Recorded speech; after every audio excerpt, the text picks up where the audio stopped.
off the crossbar.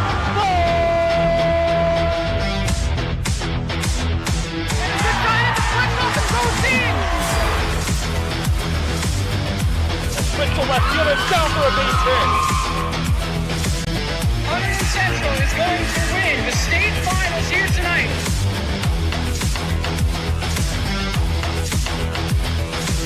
Mark it on the board. Touchdown, Red Devils. On the deflection. On the deflection. Hunterdon Central.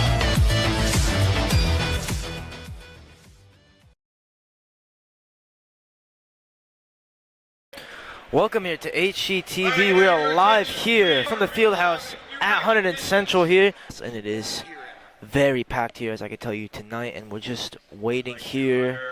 Some honorary district champions here, I think, for district coaches. As we're honoring here at the moment, the spotlight here on the center mat today. And it's been a long tournament up until this point, but we are at the point where we are at the finals now today.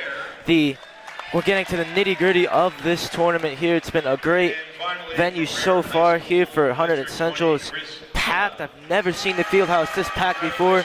There's a lot of people here today for these finals, and joined next to me is Chris Peak. Chris, what are you looking forward to today for the finals? Well, you got your region finalists here, and it's going to be some great matchups. You're going to see some rematches from districts. You'll see a lot of kids that have placed in the states already, and all of these guys wrestling in this round are going to Atlantic City next week. So it's just exciting to be here and to watch all this happen. And everybody wants to win a region crown. Everybody wants to win a state crown. So. For sure, and obviously you are a esteemed wrestler yourself. How important were tournaments like this for these wrestlers here today? Well, they're really important. Obviously, these actually mean seeds in the state tournament, which puts you in position to get yourself a place in the New Jersey State Tournament. So all these matches matter for these guys wrestling. Definitely, for sure. It's been great so far. Watching a couple of matches before, just as I got here, was really, really interesting. A very good tournament so far, and the finals will probably be even better than what we've seen before over the last 2 days. Obviously, a place in Atlantic City at state for many of these wrestlers. The chance to be a regional finalist, to be a regional champion is huge, like Chris told us, and we're just awaiting here the start of our first finalist match.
After that national anthem here, 190 we're starting here today. It will be our first final to get started.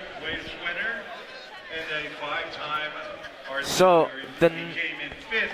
I think we're starting here with 190. The number 1 seed the number 3 seed from Marlboro High School, Mike Malucelli, and he'll be facing number 1 seed Hudson Scope from Runsford Fairhaven. Chris, who's your favorite in that one? Well, you got a good match here. Both wrestlers coming in with really good records.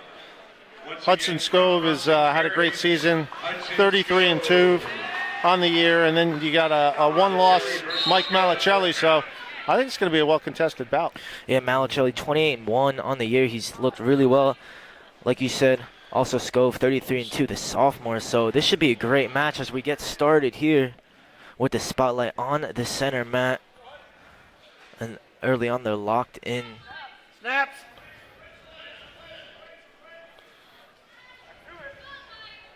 We have a great view of the action where we're sitting right here. Basically Can't get a better front seat row than this, right, Yeah, Tyler? you can't really, front row.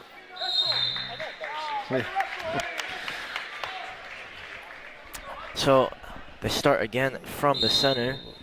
What will the strategy be here for Wrestlers feeling each other out right now, right? There's going to be plenty of hand fighting. Hands ready.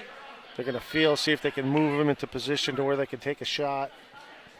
Try and move the person's leg towards you so you don't have to reach too far. But right, Yeah, definitely. You can see they're just weighing the opposition out here as we're nearing 1 minute in this first period. No points left on the board, but it's been very evenly matched, heavily contested here, as you would expect from the finals. A really good weight class, too, at 190. Back it up. it's got an underhook. Back to the center here. No takedowns yet. Both wrestlers just feeling each other out. Close the gap. There's 30 seconds left here in the first period. No Hands score. on. 30, like you Packed said. house here in the Hunterdon Central Field House. Oh, never seen it like this before. It's great to see the amount of support. It's been a great tournament for Hunterdon Central. And like I said, finals should be even better. Hunterdon Central with 4 finalists tonight. 6 people going, 6 wrestlers going down to Atlantic City next week. Here to wrestle. And it's great for the Red Devils as this first period comes to a close. So both wrestlers locking horns here as we go to the coin toss. Okay. Scove takes down second period, no score. Scove won the coin toss. He wants to be, like you said, in the down position. Is that an interesting decision? That one there to take, to go underneath? You know, that's usually what you'll see is the wrestler taken down, figuring that they can get the escape points. Hard to ride a guy for 2 minutes, especially these big guys, you know. Yeah, for sure. Usually you want to score that first point, too. It means something in these tight matches. Well, he does not get the escape point. Okay, the referee signaled the locking hands call. Yeah, it's a penalty. Can't touch hands when you're on top. Yep, locked hands He's there. gonna get 1 point there. So Scove with the first point of this match. Only reason you can lock hands on top is when you have a pinning combination.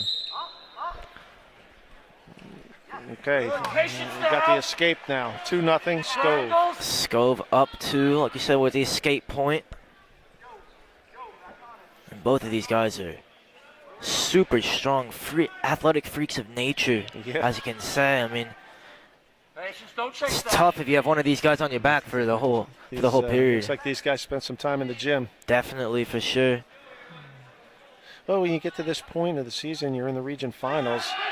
You're not just wrestling, you're lifting. That's a nice takedown there by Malicelli. Yeah, so Malicelli ties it up. We're locked at 2. And another point there for Scove. Scove takes the 1 point lead. We're nearing 45 seconds left to play in the second period. Even ground. Gotta wrestle. Got a warning stalling for backing. Referee's going to call that in the region finals. You've got to always be moving forward. Yeah, so they get back to the center after the stalling warning. Just a warning. Next one is a point. Hands. If he gets warned again. Circles. Triangles. Chase. Malicelli goes for the takedown, unsuccessful.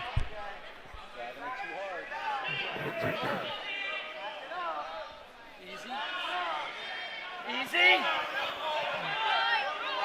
So under 10 left to play. Trying to push him out, trying to coax that second stall call to get another point. Patience. Yeah, almost got it, but just 3 left to play. They get back to the center again. Ready. Really good match here. And they'll just let it 3-2. play out. End of 2. So Malicelli's going to go down. So he'll look for the escape point here. What do you think he'll try for a reversal? Well, ultimately, he'd be happy to get the point, you know.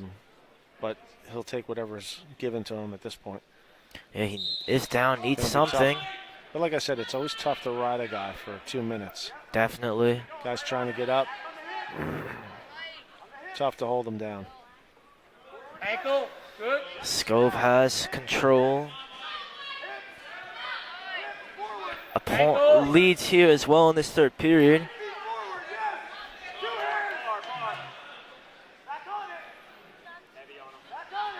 Scove, will he be satisfied with this position? A point. Right now point he up? is. Yeah, right now he's got guys flat. He's trying to work himself up to a base on bottom so he can get some explosion there.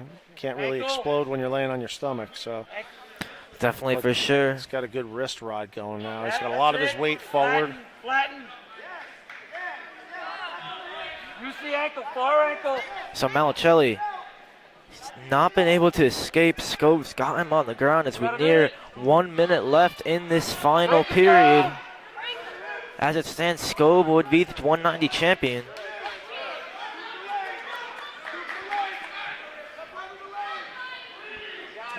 Stalling on bottom. Stalling there. Easy, easy. He's going to get a point there. That's that second call on stalling. Back, back. So back. Scove commanding Ankle, 2-point lead. Hook. That was a key point Hook that ankle. because now he needs more than just an escape. 30. And don't think he may not get it here. Out to the side. Out to the side. Nearing 20 seconds left in this third period. Just 20 seconds left here, 4-2. Patience. Patience. Patience. Scove on top almost for this whole period. Malicelli, Seen some explosion here, he but can't he get held him up. down. It's going to end this way, I think. And that will do it here for the 190 champions Hudson championship. Scove, your Region 5 champion at 190. Scove takes it, 190 region champion. Malicelli put up a great fight, but in the end, Scove was just a bit too much for him, and he takes it for Rumson Fairhaven. What'd you make of that match there, Chris? It was a great match. I tell you, Hudson Scove's impressive. He's only a sophomore. He's a region champ. He's going to the state tournament. He's going to be a force to be reckoned with down there. He's got a bright future, I'll tell you what. Definitely, for sure. It was a real impressive performance by him. As next we are on to 2:15. Well, the first, second, and third, And a bit of a surprise in this one, Lucas Allen, the 10 seed from Montgomery in this one. We've got a Montgomery wrestler that made the finals here. Yeah, and obviously he's facing number 1 seed Nicholas Burns from Raritan, so you would say a bit of a mismatch. Would you say Burns is a favorite in this one? Well, according to the seeds they are, but that's why they wrestle. Yeah, like you said, nothing is played in on paper. You have to prove yourself out there on the mats. season record 35-2, career record 55-24. You know, Lucas Allen from Montgomery having a great tournament. You know, all the way from the 10th seed to the finals. Yeah, he beat Matthew Cody, the 2 seed. Yep, beat the 2 seed. He's beaten someone who beat the 3 seed. So he's having a great tournament so far.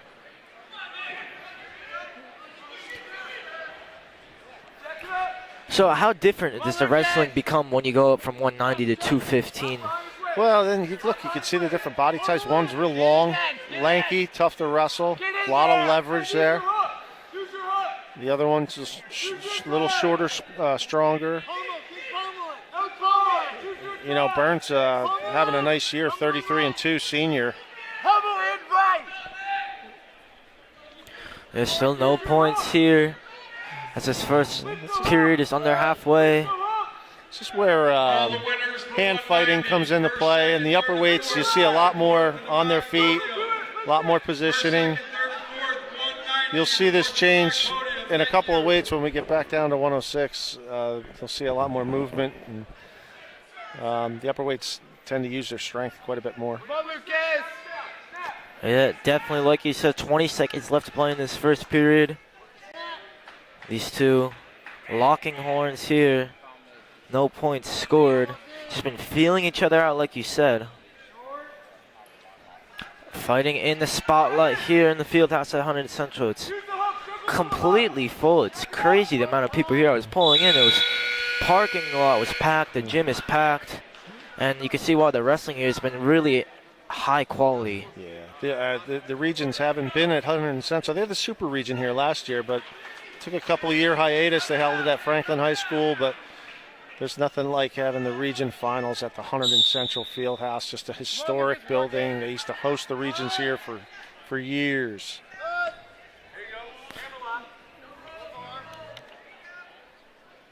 So we go to the floor here for the first time in this Burns match. took the down position. He's going to look to escape.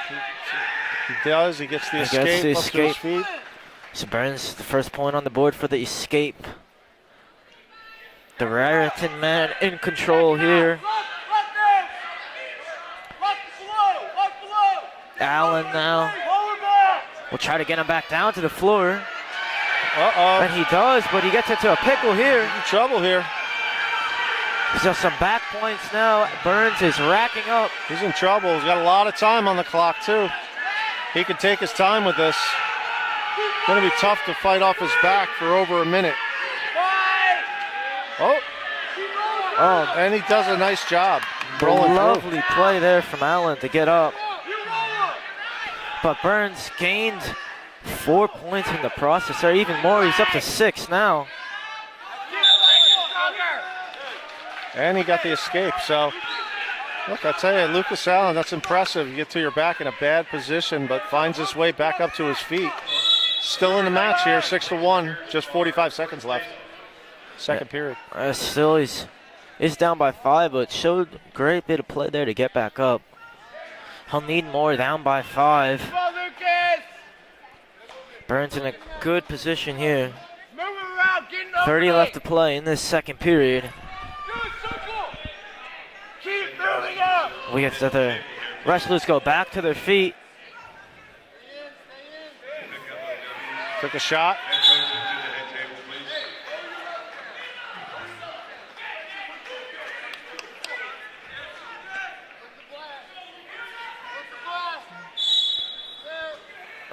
Closing stages of the second period at 2:15. Short time here, second period. 6-1 Burns from Raritan. And so what will be Allen's plan to get back into this one for the third period? So he's going to take down. He's going to try to get back up to his feet quick, and he's going to need to put some takedowns together to get back in this match. We'll see. An escape would be very helpful for him, and he gets it. Get out. He can't hold you back. He got the escape. Yep, now so 4 is the lead for Burns.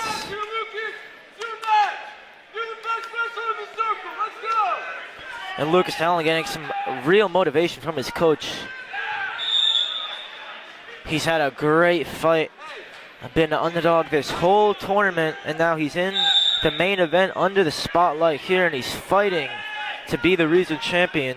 But he's got to do a lot of work, down by 4. Only a minute 30 left to play. Well, less than that now. Burns has looked very calm this whole match.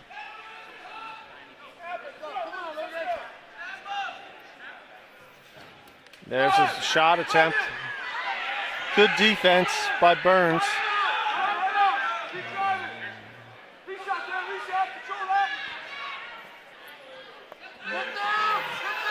Now, single leg. There's Allen. 2. Allen goes to the ground. They give Burns 2 points.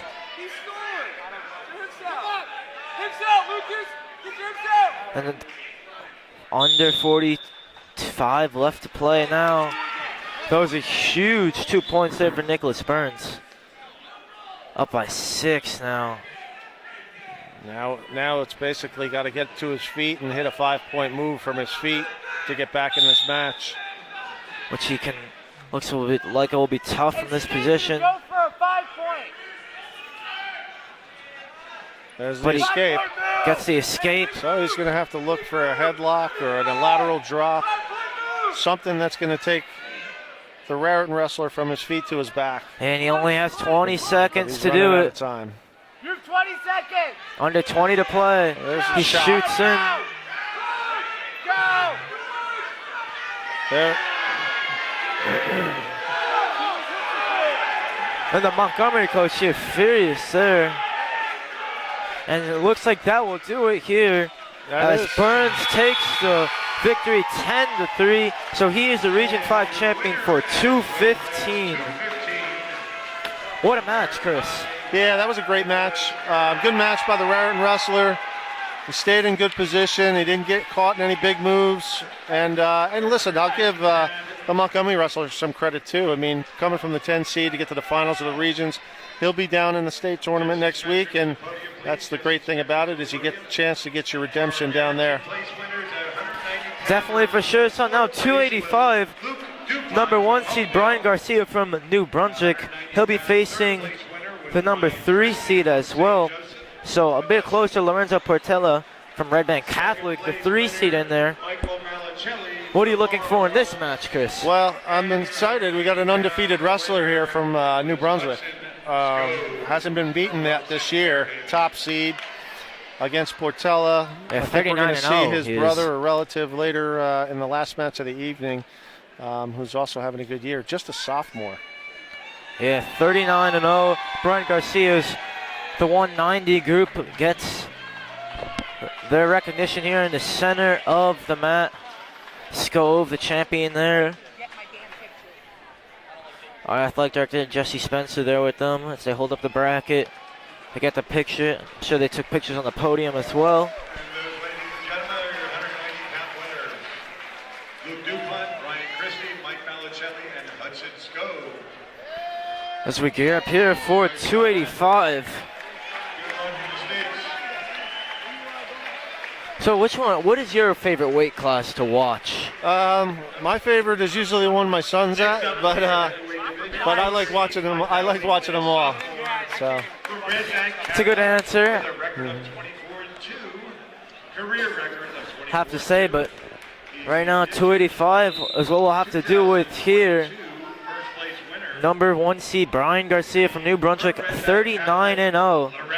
Lorenzo Portela, Red Bank Catholic, 24-2. And wrestling at 285, and a senior from New Brunswick High School. His season record is 39-0. Career record of 98. So the senior in the district. He placed Garcia second in 2020. against First in the sophomore Portela. In the regions, he was 5th in 2021. 6th And there were two wrestlers just feeling each other out here. state qualifiers in 2021. got a little pushing going on here. 21 G. Feeling each other out, as you would normally see in the upper weights. Trying to get them down onto the mat or underneath them. These two are very strong, very big human beings, as you can imagine at 285. Tell you what, Garcia moves very well though for his weight. Yeah, he's got a good bounce. He does. Good stance. He looks pretty athletic in this weight.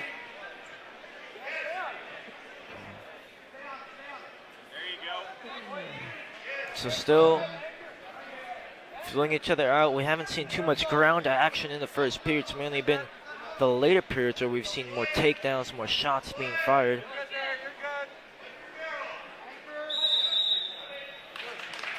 Okay, referee wants to see more action, so he called a stalemate. How common is that in this weight class? It's in all weight classes. It's common when the wrestlers hit kind of a roadblock and they're not really moving. Rather than just let them stay in that position forever, they'll stop it and force some new action.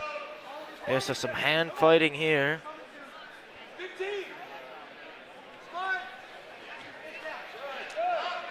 Portela definitely been a little more aggressive than Garcia so far in this one. Working on his head. Yeah, You know, it's Portela. like you get that head down, gets the wrestler tired. Just no score here in the first period. So Portela in the green to take the down position.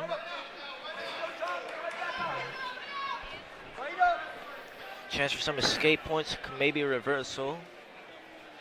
We'll see what happens. Tries to get to his feet. Garcia will make it hard. And Garcia gets him to the ground. Ooh, that's a big lift right there. Yeah.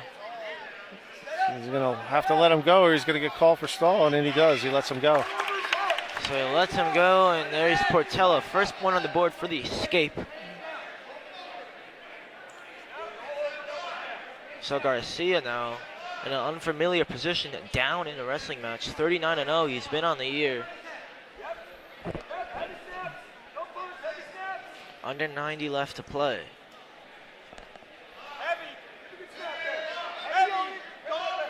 Again, instructions being fired for both wrestlers from their respective coaches. They get back to a neutral position. Don't chase. Hands in front. You go, be over. A minute left.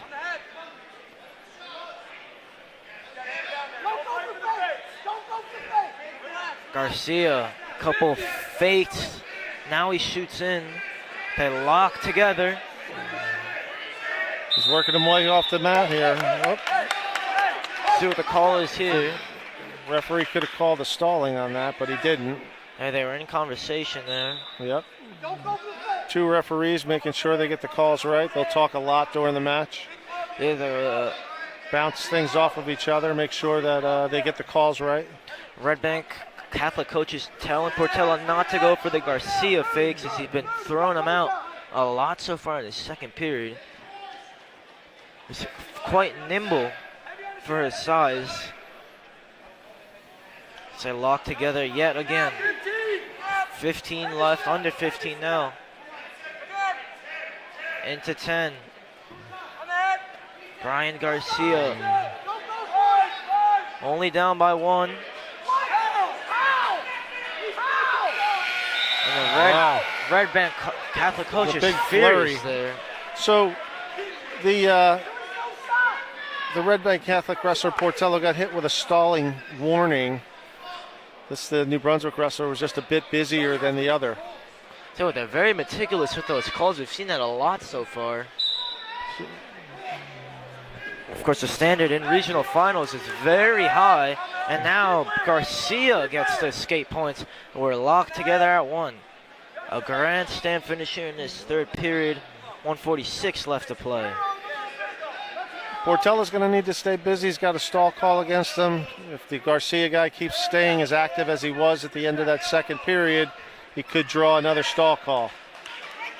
So if we're tied, what happens after that? So if he gets another stall call, that'll be a point for Garcia. Garcia, yes. So Portela really relying on going to the head, trying to get him down and under him on the mat. It's a good try, shot attempt. Garcia tries for another shot again. Time is winding down in this third period. They lock hands, go for the head.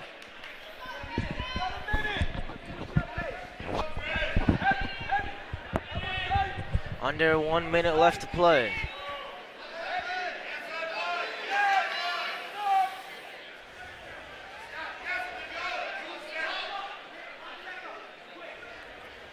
And still tied at one.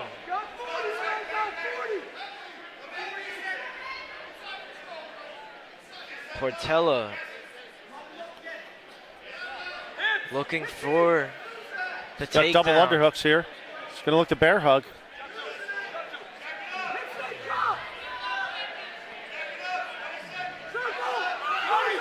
.20 left to play. Portela chance for the takedown. He's getting loads of advice from his coaches. Short time. If no score, they're going to go to overtime. Oh, and the takedown is in there, but he cannot get behind him, so it won't count for a point. And that will do it. Wow. So overtime it will be. Is it a 1 minute overtime, Chris? Yep, it'll be 1 minute first period on their feet. And then if they get a takedown, wins here. If they don't get a takedown, then they'll have choice and have 2 more periods of top and bottom. Wow, so what action here in the 285 finals. Garcia getting advice from his New Brunswick coaches. A takedown here would pretty much do it. But it's been tough to come by. Both wrestlers been struggling to get the other one to the ground.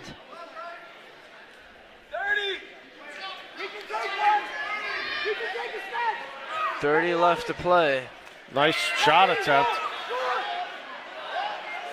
Again, that New Brunswick wrestler is a busier wrestler here.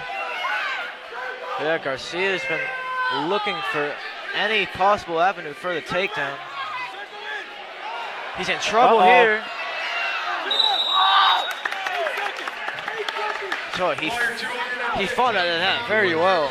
Could have been trouble there. You could see the frustration on the New Brunswick wrestler. He had him in a pretty good position there. Couldn't finish it. Yeah, Garcia very disappointed. He almost short had time it. Here. Portela just did enough.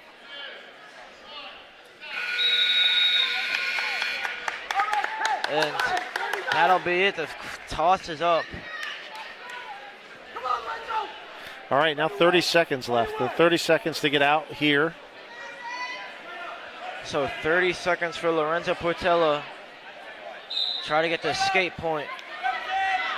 He got it successfully last time. This time, he may have another chance for it. And Garcia does brilliantly to get him back to the ground. Wow. That's a great fight there by Garcia. 16 seconds left here in overtime. Second period of overtime. Period 5. So the Red Bank Catholic coach is asking for the stall. They won't get it. He has 16 seconds for an escape point. If he can do it, he needs to break away. He got the one. And he gets it. And Garcia is facing his first defeat, it looks like, of the year. Well, it'll go another period. Now Garcia will be down. So Garcia down, yes, like you said. So if he doesn't get a single point here, he will be at 39-1. He scores a point, and there's no points after that. It's going to go to the ultimate tiebreaker. The ultimate tiebreaker is the first person who scores gets the choice. And if they score. So now it's tied up. This is some crazy action here.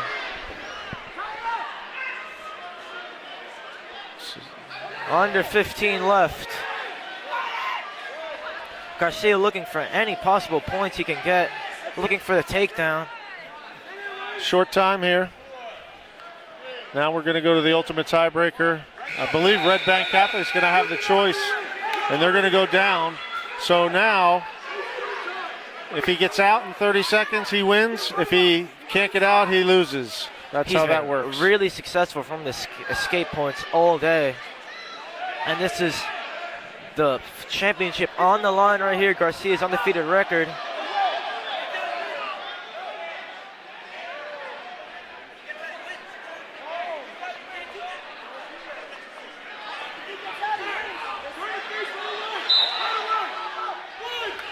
So he gets out. And really that is it. Don't understand the call there by New Brunswick to go in an optional start.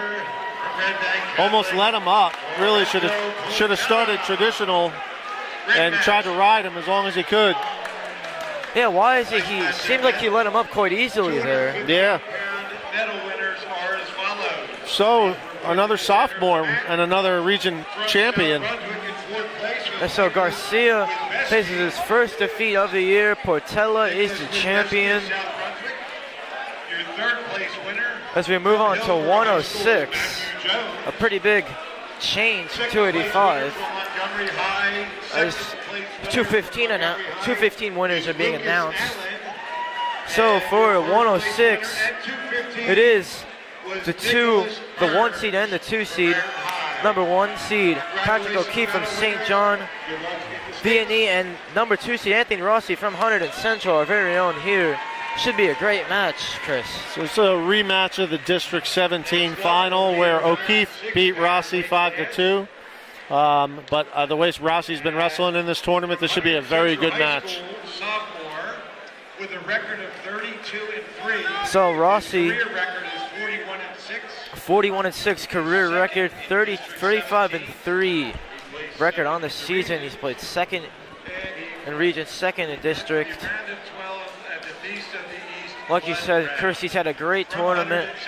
He'll certainly fancy his opportunities here to get the win in this finals. Both of these wrestlers are highly ranked in the state of New Jersey, both expected to place down in Atlantic City next weekend.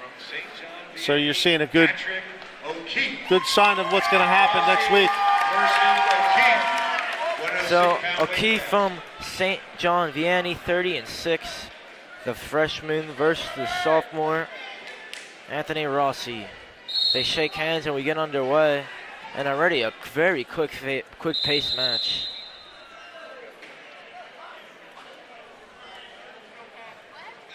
And they bring him back to the center very quickly.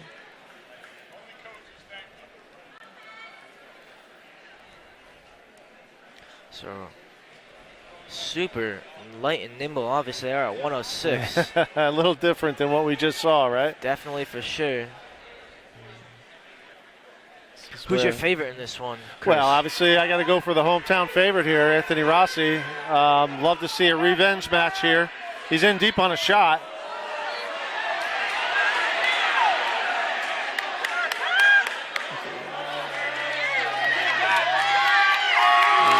And O'Keefe there. Wow. Gets the. That was a great exchange. Rossi was in deep on a single, and then O'Keefe did some funk moves to get himself in better position, and ended up finishing the move and got the 2 points there. So it's unfortunate. Rossi's got to remain composed and just keep coming back. Got to come up and get his one here. Yeah, Rossi. 50 seconds left in the first period. 2-0 O'Keefe. So O'Keefe up by 2. Rossi will start in the bottom position. Chance for escape points for Rossi. Yeah, he's going to want to get out and score here, get his one. Well, he can get to O'Keefe's his a pretty good feet. rider on top. Covers the hips really well. Uses his leverage. And Rossi trying to get away.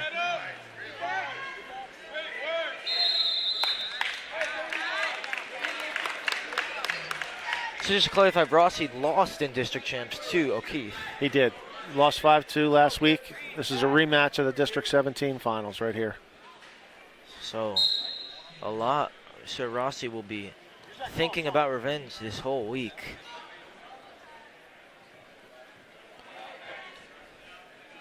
And he has O'Keefe These two on his wrestlers back. are both close. Close in skill level.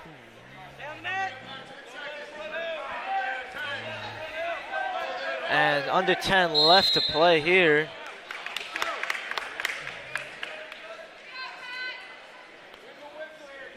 So again, Rossi, another chance for the escape points. Only has 7 seconds to get it though.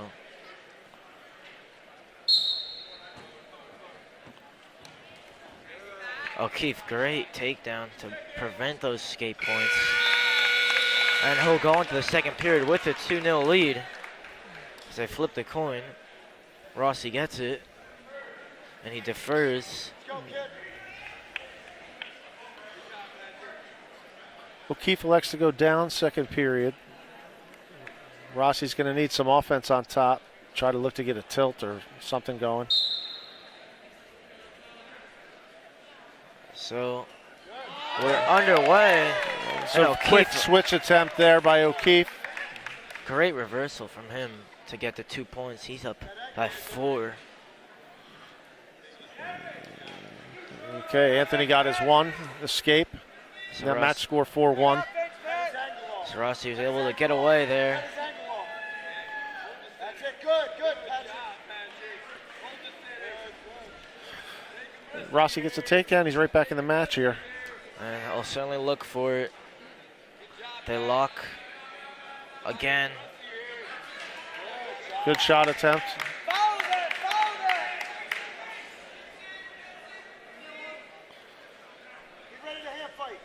Be ready to hand fight. So nearing into a 1 minute left to play in the second period. It's been quick pace. It's been close so far. Rossi needs a takedown. He's been looking for it. Takedown puts him right back in the match here. He'll only be down by 1 if he could successfully get it. Just 45 seconds left here in the second period.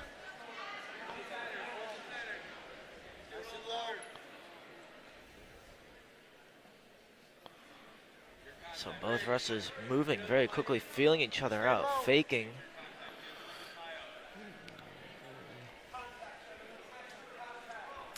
You notice O'Keefe keeping a distance and staying low. Hard to get a shot attempt on him. Yeah, he's playing great defense. He's in the pole position. And let's see what they call here. It's a stall warning on O'Keefe. So Rossi can look to exploit that. In on a shot, just a little bit too late. So what do you think he'll need in this third period? 4-1, it sounds like they're going to go. Rossi's electing to go down. He wants to get a point, then try and get a takedown and get back into this match, tie it up. So if he can get up, get his 1 and get his 2. Obviously, O'Keefe does got have a the tie stall match. warning as well. He's got a stall warning. That's a good point. So that can be huge here.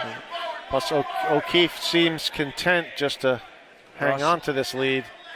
Rossi, Sometimes if you're not scoring, that could cause problems. Rossi needs to get up.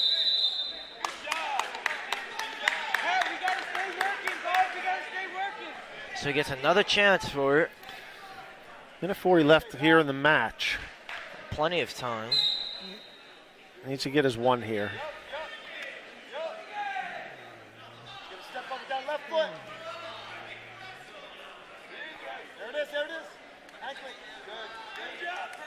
Good. Rossi gets to his feet but can't Now break he a let leg. him Now go he there. does. So now 4-2. Takedown ties it up, Tyler.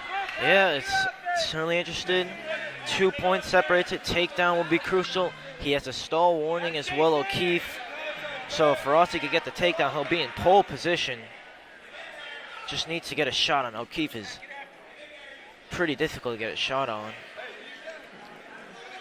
Remember, he's got that stall call, too. Yeah, that could be huge. Under a minute, though, for Rossi. Needs to hurry.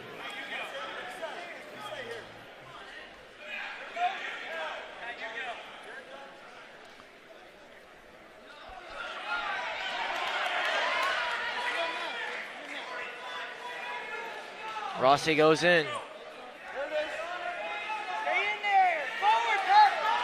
Okay, now we're down to 30 seconds. He's in on a single leg.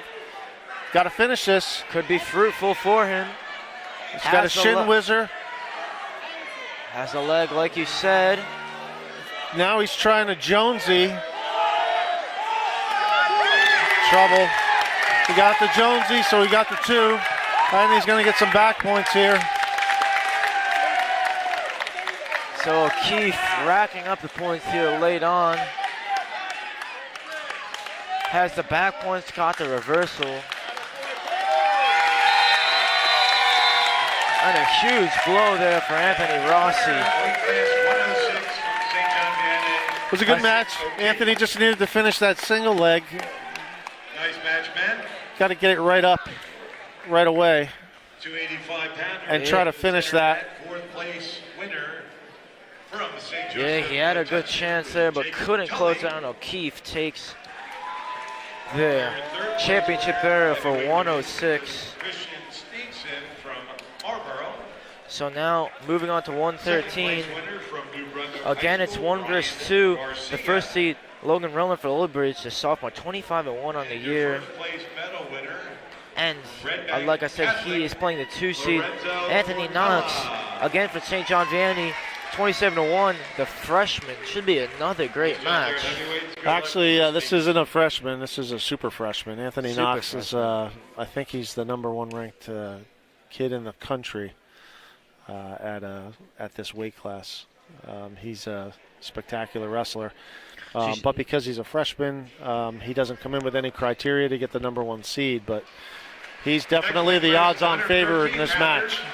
Ninth grader from St. John, Vianney. So Season record of he's 28-1. His the career best, record is you say, in the country, but he's not the number one Super seed. 32 champ from St. Yeah, John, Vianney. again, it all boils down to the fact that wrestler from Old Bridge, Roman, had experience last year and probably placed higher, so Knox doesn't have anything to go on since he's only a freshman, but he's a super freshman. Trust me, you'll see it.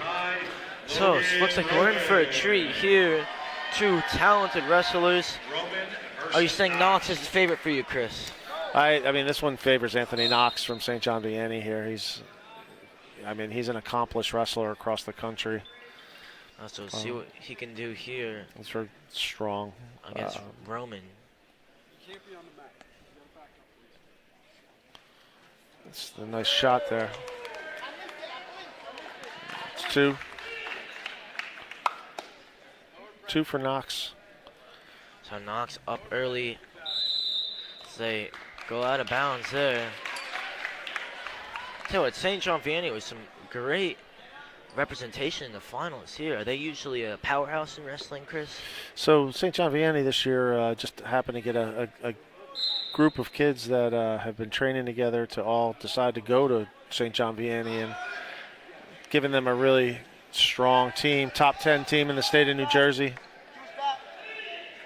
Another two for Knox, trying to get a tilt for back points. 4-1 is the score. He's got an arm bar. He's trying to work the arm bar there. Slip that elbow more. Reload. Knox in a good position at the moment. Oh, but gets to his back only briefly though. You know, Logan Roman is a very, very good wrestler. Obviously, 25-1, and the top seed here. He had a good year last year to earn him the seed. This is a great experience match for him, wrestling really one of the best kids in the country. So It's tough. 25-1, obviously. Knox 27-1. These kids are not used to losing, and one of them will have to face defeat here. It will definitely be tough for them. no, that's a great point. Obviously, we saw Garcia, undefeated, faced his first defeat in a terrible manner against Portela in 285. See how a less experienced wrestler would in that position would have maybe panicked, but you can see the experience of Knox when he was on top, being able to stay in there and know that he was going to improve position. So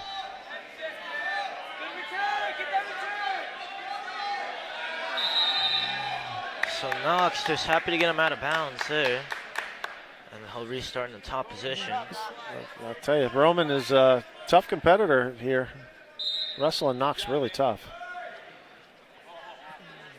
So he looks to get him on his back. Can't quite do it. We'll start the second period. Knox with the lead, 4-1. See which way the coin toss goes. It goes Roman's way. He defers. He'll defer to Knox, Knox who says he chases wants the down. ground.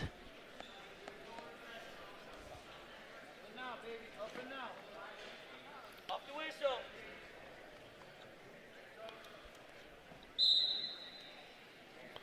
Yup. So Knox trying to break away. Heavy. Good. Which he does. He gets the point for the escape.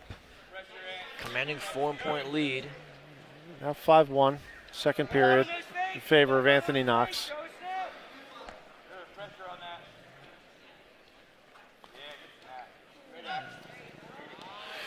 Oh, Yeah, Knox. I mean, just a really good transition from a head snap to a leg attack.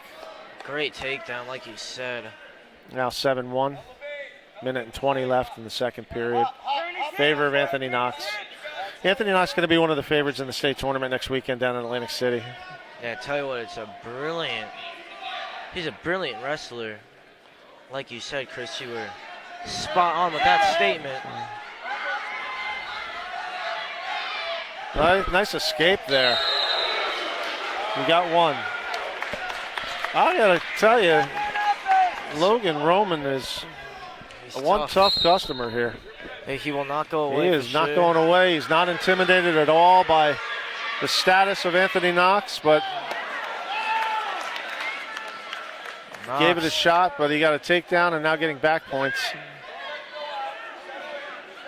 Knox, Roman fighting with everything to avoid the pin. He has the back points, so up 7 Knox is now.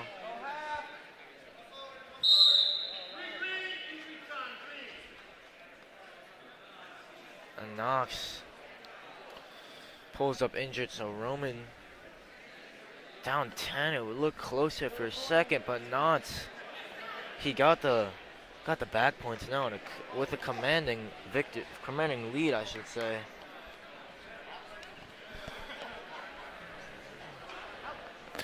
Looks like maybe he jammed something, jammed his thumb, jammed his wrist. It's wincing in pain. For this match, we're going to want the 106-pounders, first through 4th place on the center mat at the conclusion of the mat, please.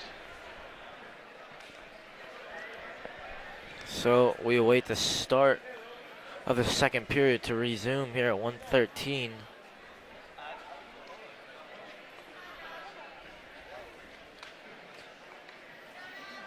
Mr. P, the athletic director, checking on him. So too the strength and conditioning coach, Coach Colodi. As Knox starts in the top position. Caution. Anytime you jump the whistle, you get a caution from the ref. You're allowed to get 2 of those before you get a point awarded against you. Roman almost got up, but Knox pulled him back brilliantly.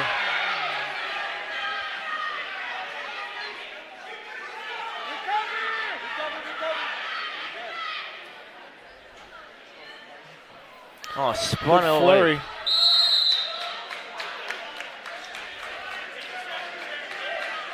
Short time, just 8 seconds left. Logan Roman ready to go. Yeah, Roman started back almost immediately. He spins, rolls again there.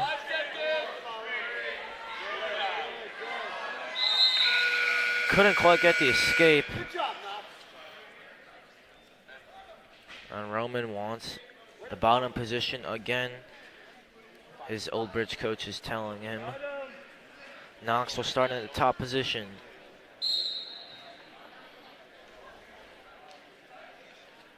Gonna elect to let him go. Work on his feet.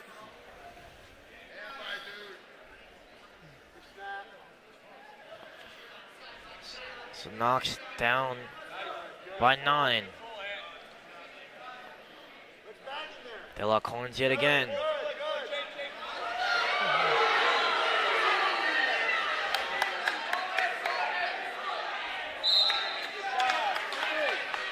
He's not going away. He's down, but he's not out. You know, Old Bridge He's coaches still looked attacking. very mad there. I'm not sure what they were yelling about. Great snap there to a shot attempt. It's like, you don't see many freshmen do that type of stuff there too. It's a great snap down to a leg attack. Got the Converts it takedown. to 2. Now up 11 points here with just over a minute left, third period.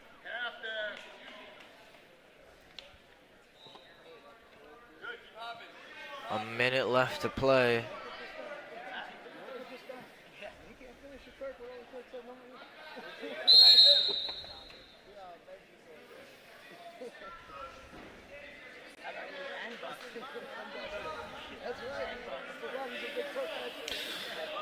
He's going to elect to let him up here, 14-4, 52 seconds left.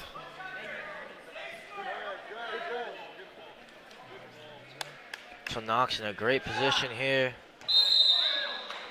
They go out again.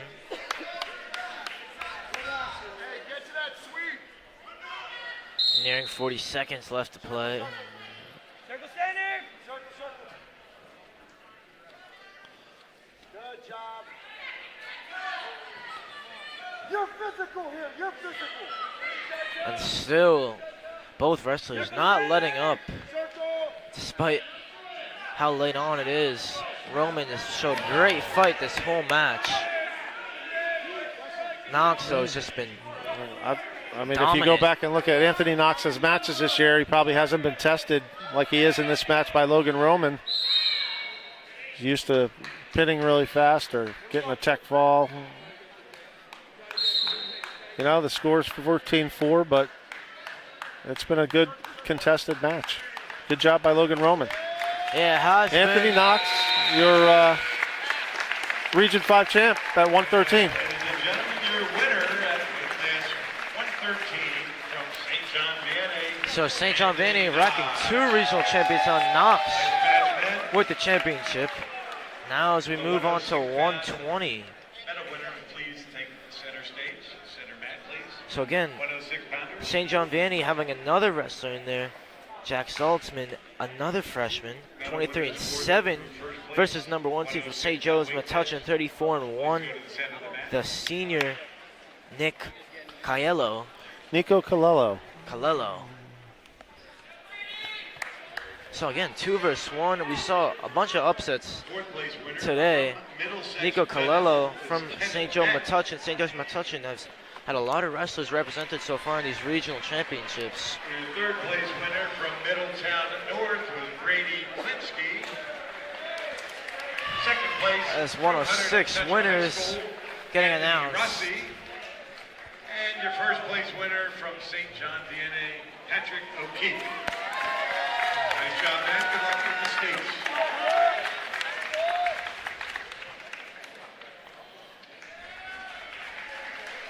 So, Zaltzman from St. John Vianney versus Calello from St. Joseph Metuchen. Nico Calello, 34-1, the senior.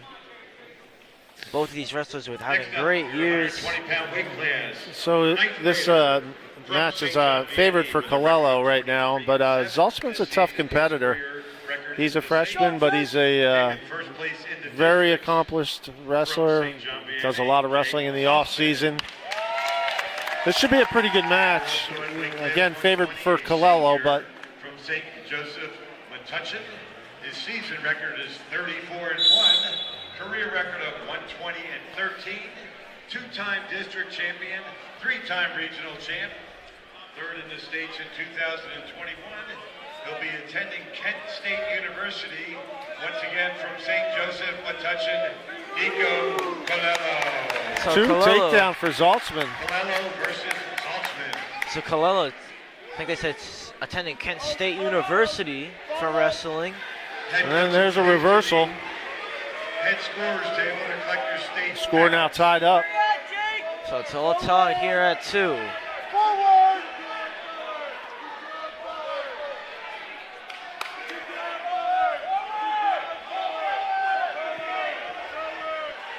Calello has the feet. Keep wrestling there. He's right by his St. Joe's Metuchen coach. He's getting a lot of coaching from him, Calello. Let's go, Jake. Let's go. So just like that, a minute breezes by here. 59 seconds left to play in this second period. Inch by inch. Keep working your way up. 50 seconds left to play. Calello has the top control here. Working, Jake. Scoot. Watch yourself. He's got a Turk ride now. He's going to try to get him over. There's back points. Got 2 back points there. So Still holding on to that Turk ride. Turk in the leg. 20 left to Just play. let it go. Should get the 2 now. I think that's what their coach is saying right now. You should be at 2 points. There's Now 2 they give it. back points. Calello up 2 going into the second period.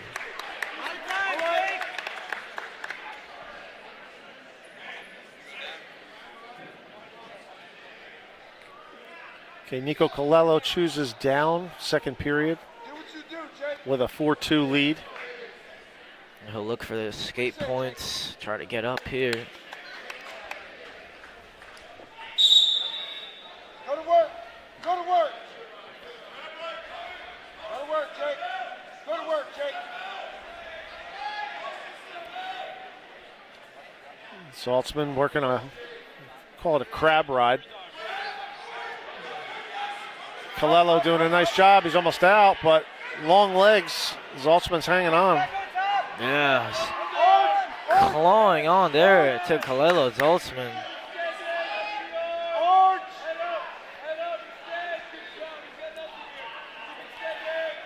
Saltzman did really well to get into this now position. He's going to circle and try to pop out the back. Saltzman doing a good job of keeping him in the pocket.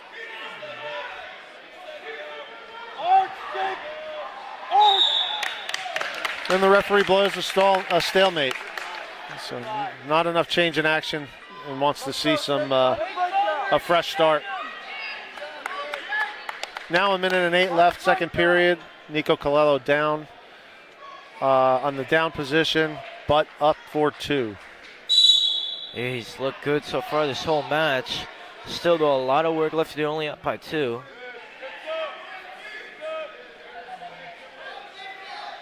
Let's go. Get that boot in. Saltzman's tough on top. He's tough with his legs. Come forward.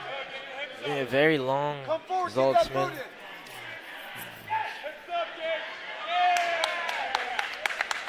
Let's go, Jake. Go to work. Go to work. And their legs are tangled at the moment here.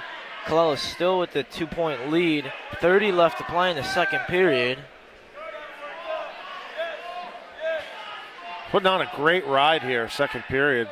He's been on Colello top. took down, expecting that he was going to be able to get the escape and get the point there. And Saltzman's done a good job of riding him. He's been on top for really almost this whole period, Saltzman. Tough to do, Yeah, especially against a wrestler like Colello. he's able to do it, but still in the same position. Down by 2, he has 2 So now minutes. though. Saltzman's going to take down here, and he's down 4-2. He's going to look to get the escape and a takedown. Try to pull this match out. Like I said, Colello was definitely the favorite coming in, but this has proven to be a really good match. Would you normally take the down position? Normally you would take the down. Unless you really know a lot about your opponent and that they have, spectacular leg rides. Normally your down position's a good position to be in. Up, up, up, up. No turn, Jake. So Colello trying to get Saltzman on his back, but Get up. it's proving very difficult for him. Get up with that. The back points will be crucial. Saltzman does really well, though, to get out of that. Move.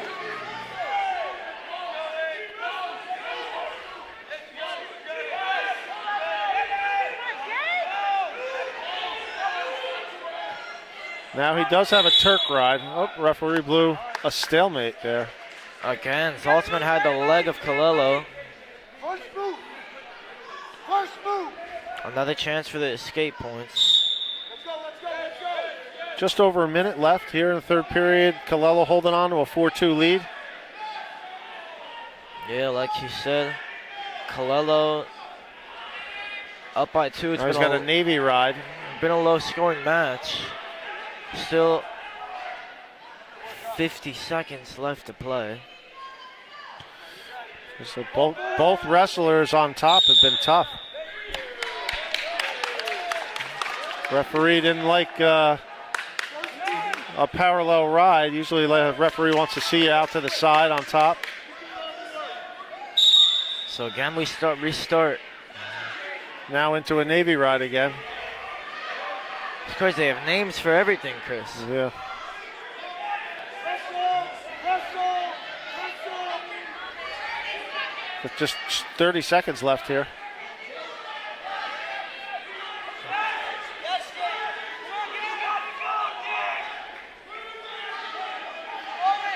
So under 20 left to play. Saltzman needs something. Oh, it's interesting here. Short time. Saltzman fighting with everything. Colello just looking to hang on. Short time here, and that's it. And looks like he just about It does ends it. 4-2. Colello will be the 120 Region 5 champion. St. Joseph, Metuchen, Nico Colello. So Colello takes that one for St. Joseph Metuchen. Great bout. 113-pound medal winners, fourth, third, second place, and first place winners, please go to the center mat. So now we move on to 126. 113-pounders.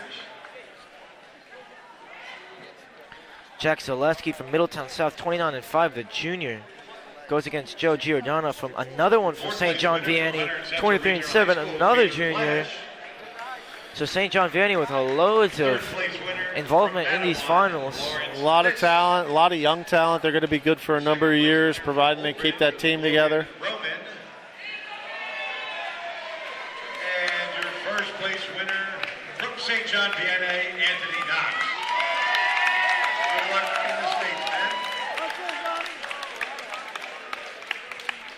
So they announce the champions for 113, 126. First up, junior from St. John Vianney with a season record of 24-7. So there's Joe Giordano being announced, St. John Vianney 23-7, 16-21's career record. He was a 2020 district finalist, Joe Giordano. 2021 champion in districts. From St. John Vianney, Joe And another Giordano. one from St. John Vianney. And the other 126-pounder with the junior He's the third seed, Giordano. season record of 29. Zaleski, the first seed, 29-5 record. He was the district champ in And he'll be the 1 seed. 2022. He's a 2-time district champion as well, Chris. He looks very talented. Two good wrestlers here. Zaleski the favorite, but Giordano's a tough competitor. This should be a pretty good match. Fifth place in 2020, fourth place in 2021 from Middletown South High School, Jack Zaleski. A couple times state place winner, Jack Zaleski. He's, like I said, he's the favorite here, but Giordano's a tough customer. Yeah, there's another one of those St. John Vianney wrestlers. They're always tough. Looks to be a good match.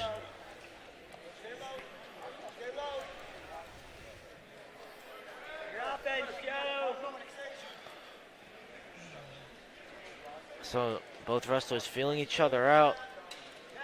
A minute gone in the first period.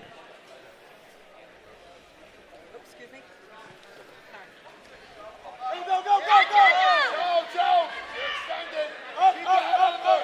Get your head to the outside. Shot attempt by Giordano being defended here by Zaleski. He's got a good lock on it now and gets the 2 points there. Well defended. They defended it brilliantly.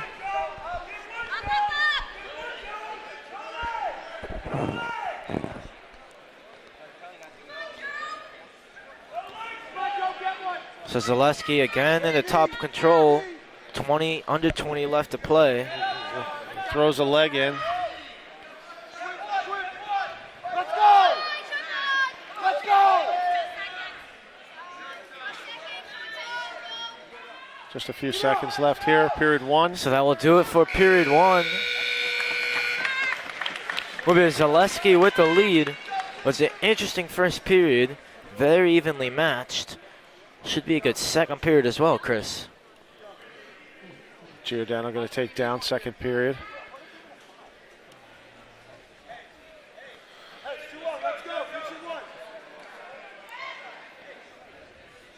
So Giordano in the down position.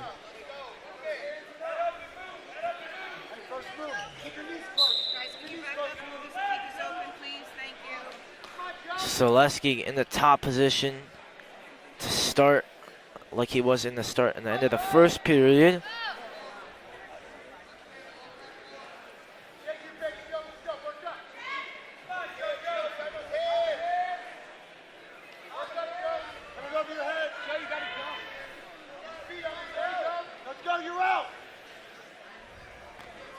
And Giordano just can't get out. Zaleski has his leg with one arm and his other leg with his foot.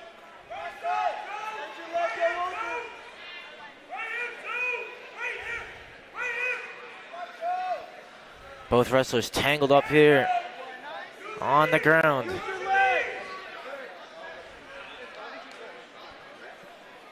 Zaleski's been riding him now for almost 2 minutes straight. Yep. It's a leg rider and experienced at it, you can tell. Great leverage up on top.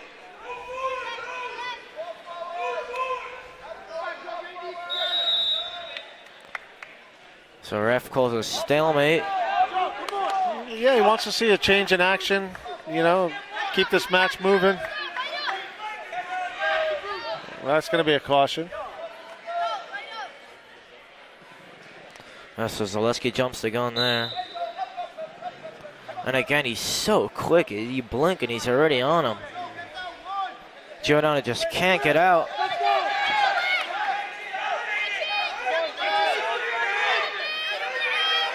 Oh, now he looks for back points. Getting back points here. And that should be 2 for Giordano.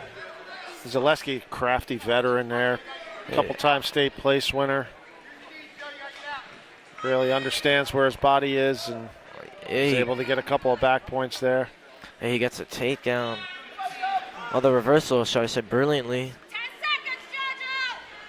Giordano again in the bottom position.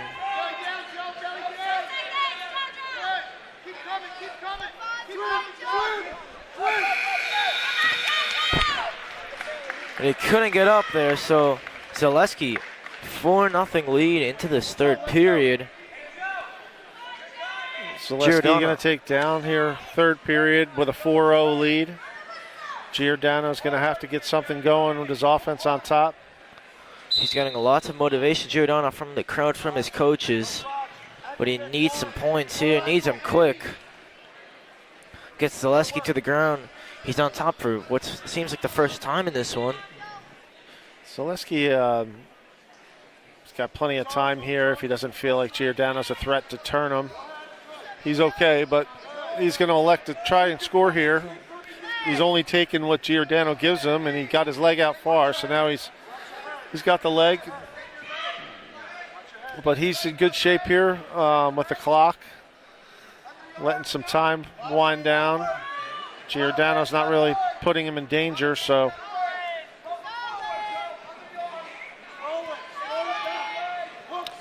Giordano on top of Zaleski now.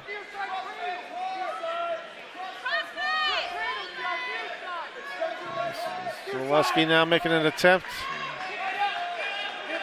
Could get his 2 here. Nice job, Zaleski. That's brilliantly done. Got to be 2. Yep. For the reversal, yeah. There, so he's got a reversal. So Zaleski 6-0 up now. Looks really strong, Zaleski.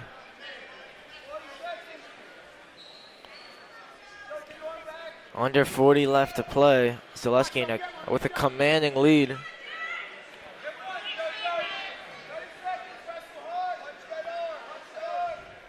And Zaleski's got the arm now of Giordano. Legs tangled as well.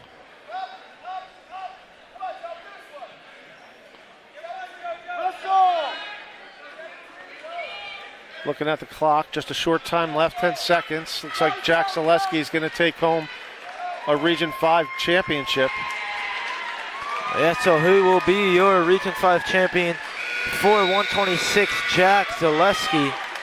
Beautifully done by him. So the 126 champion is Jack Zaleski.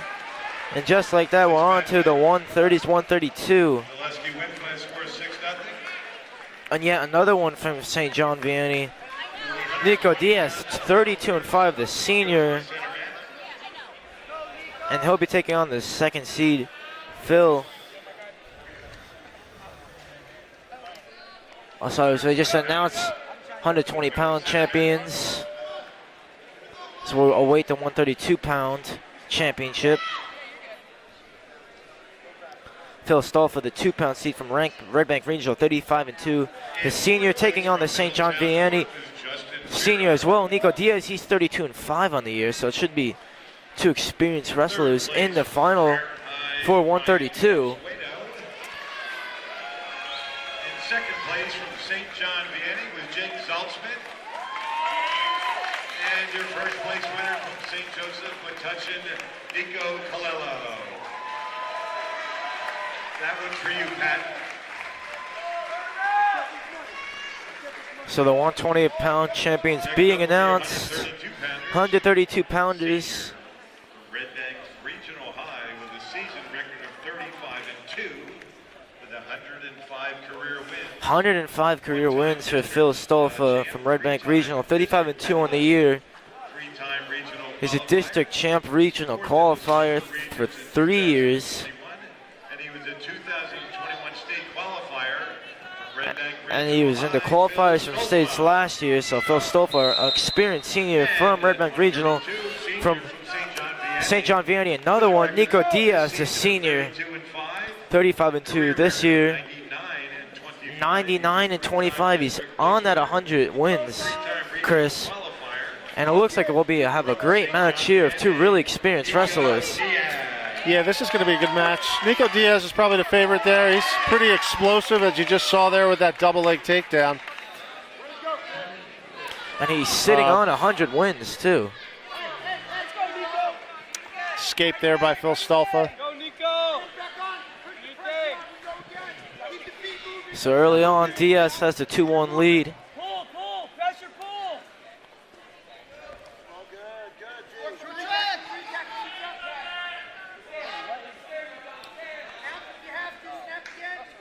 Short track.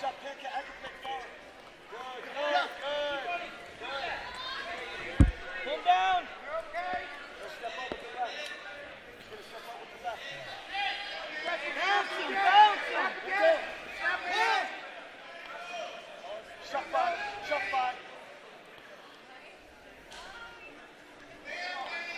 So 40 seconds left to play in this first period.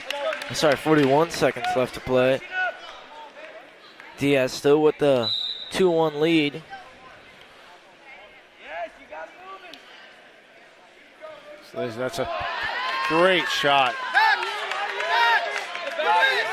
Lightning quick double leg takedown there for Nico Diaz. It was light speed there from him. He's up 4-1.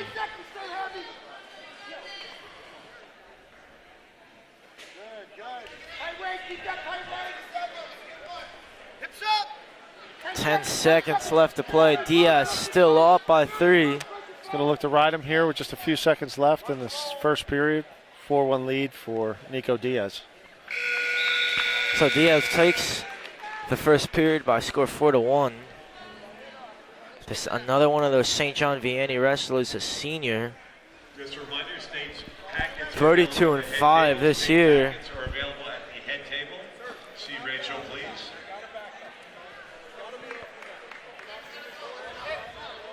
And they start in neutral this second period.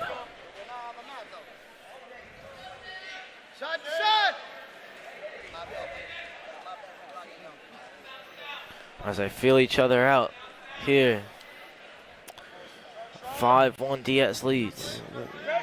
Speed of Diaz, you could see he's got Stolfa on his heels there a little bit. You know, now he knows how fast he is to strike. He is so quick with his shots and just the way he moves in general.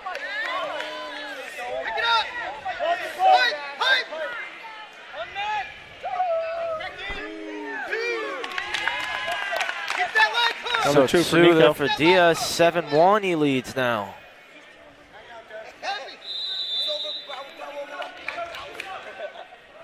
Get another one. 1:14 left in this period. Let's go. Do it. Little injury timeout. Stolfa comes up with a bloody nose. Optional's good.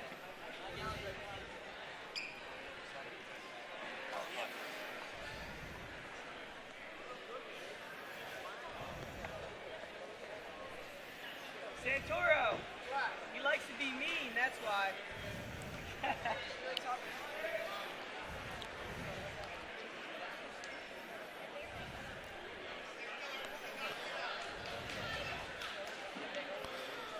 We get a little blood time here.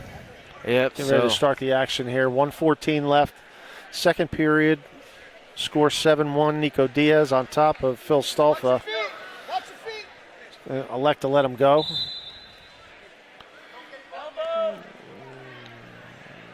So the escape, 7-2. Stolfa gets the escape point, 7-2 now. Stolfa's going to need to get his offense going. Try to get something going on his feet. Not wait for Nico, but he's in on another shot. It's 2. Now 9-2. Diaz gets another 2, 9-2. He leads now. Sit.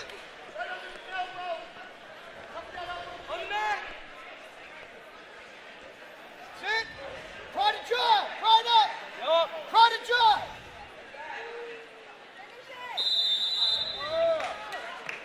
So they go outside of the circle there, so they get back to the center. Looks like Stolfa again having trouble. Has he got a bloody nose, or it seemed like they're tending to something that's bleeding? Very common in wrestling. Chance for scrapping like that. You're gonna get nicks and bruises and bloody noses. It's all part of the sport. Chance for Diaz to get some hydration and talk to his coaches. What do you think they'll be telling him? He's up 9-2 here, going into the third period. They're going to tell him to, stay smart, stay in good position, don't give up any big moves, and they're probably going to tell Nico to keep scoring. You know, it's worked for him so far. Definitely Nico Diaz, a senior, a very experienced wrestler. 33. Choosing an optional start with 30 seconds left. Thinks he can let him go and take him down in that time. There's the 1. So he gets to his feet, 3-9 the He's score. back in. Wow, he is just quick as a cat there. I mean, how quick is he on those shots there? It's just remarkable speed. Wrestles with a lot of confidence. Right there. Hook it. You can see it in the way he moves. He just looks so in control of not only himself but of his opponent. And now he's up 11-3.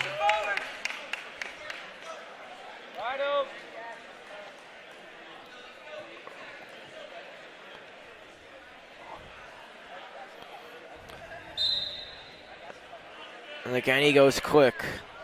4. And that will do here for this second period. Diaz, 11-3, commanding lead into this third period we go. And we start the same way. His coach is commanding to keep scoring. So Stolfa will get the escape now point. 11-4. 11-4 Diaz. Another quick shot.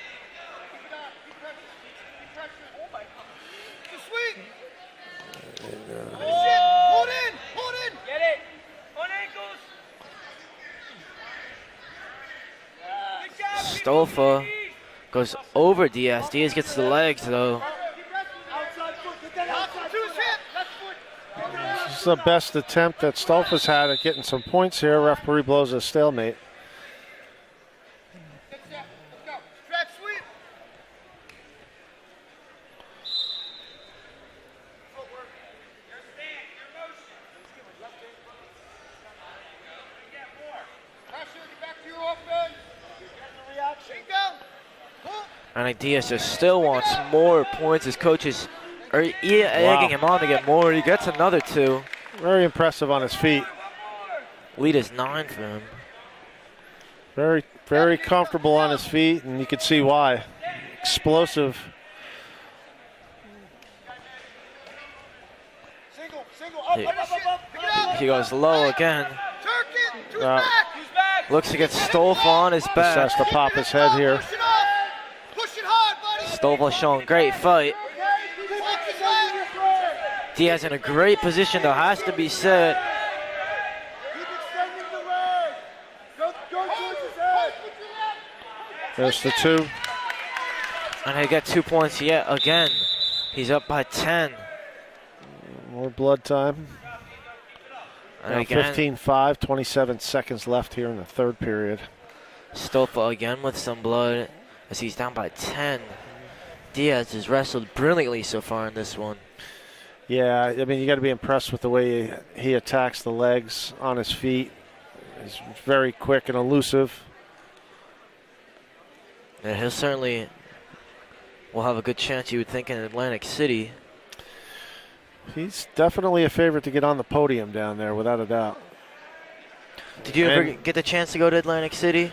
Well, you know, mine were years ago. So for myself, it was Jadwin Gym in Princeton for a number of years, and I got a chance to wrestle in Jadwin Gym twice, junior and senior year. But I've been down there with my son, Tanner, who's going to be coming up in a few matches. He's wrestled down in Atlantic City a few times. It's a great experience for sure. Fantastic experience. It's, obviously, every kid wants to win a team states, but then it becomes an individual sport, and every kid wants to be a New Jersey State champion. Nico Diaz, no different. I think it looks like he's going down there with a lot of confidence. Yeah, he's up by 9 at the moment. He looks like will be the 132 Region 5 champion. He's wrestled brilliantly in this one, and like you said, in Atlantic City, he'll have a great shot there of getting onto the podium. And yet another St. John Vianney winner. Diaz with the win. And like we said, Diaz, he was on 99. He's at 100 victories. Huge achievement for him.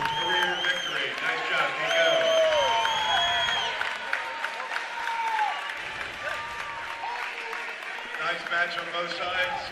Congratulations to Nico Diaz with his 100th career victory.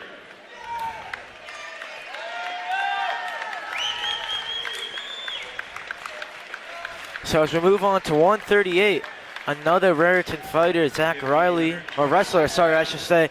Zach Riley from Raritan. He's a sophomore, and he'll be going up against another Middletown South wrestler, the senior 27-4, Robert General. So it should be a great, Generelli. Yeah, another great matchup. One of those weight classes where the seeds played out. So you got the one seed versus the 2 seed.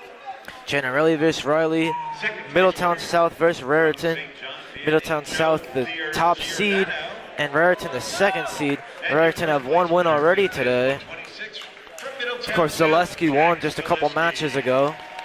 He's being announced now for his victory.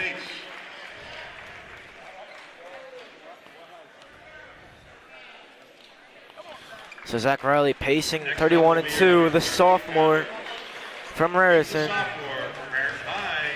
Season record of 31-2, career record of 42-7. 42-7 career record. District finalist in 2022. Zach Riley. Also at 138 pounds, he's a senior from Middletown South. His season record is 27. So the senior from Middletown South, 27-4, 66-20. Second place in the district. Robert Generelli, 2nd place in districts in 2019, champion in 2022 this year. In the Super Regions in 2002. Who's in 5th in the Super Regions of 2021. And that is Robert Generelli from Middletown South High. He's in the top control right now. So the senior versus sophomore here should be a great match as we're just about 30 seconds into this one. And it's Robert Generelli in top control at the moment. He is up 2-0 here. Got a leg in, looking to turn him with a armbar tilt.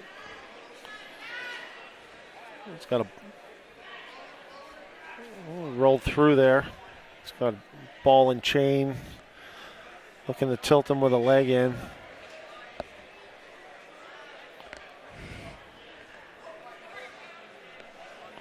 So a minute gone here. Generelli has been in a great position so far this period. But Riley has not given too much away, only down by 2.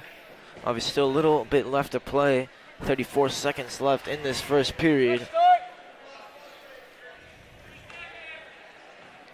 As the cameras are flashed here, pictures taken. The spotlight here at the Fieldhouse in Hunterdon Central. It's 138 Region 5 Championship. Doing a good job with the leg ride or the cross body ride, fishing for that arm.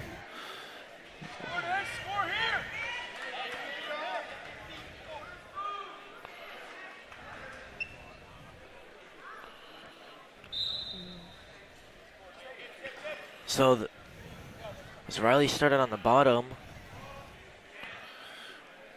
Just a few seconds left here in the first period. Score 2-0 Generelli. So that will be the score going into the second period as they do the coin toss here.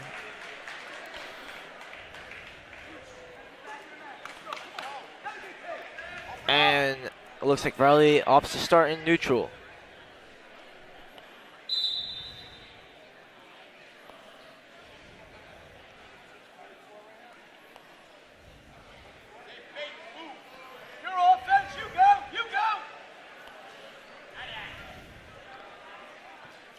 Both wrestlers feeling each other out.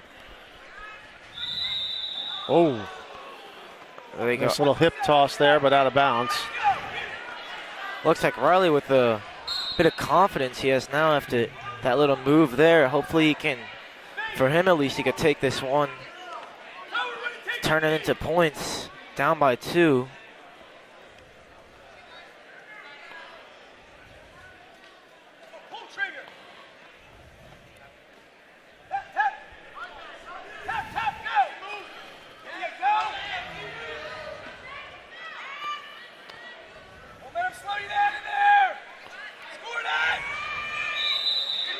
And again they go out. Back in the center, Riley again there very quickly. He looks like he's going to definitely try to push the pace for the rest of this match.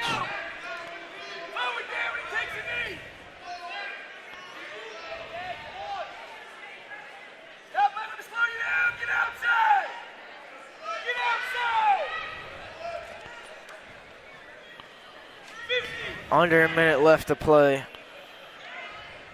in the second period. Riley has Generelli's hands, and again they're back out. Again, Riley's the first there to get started again.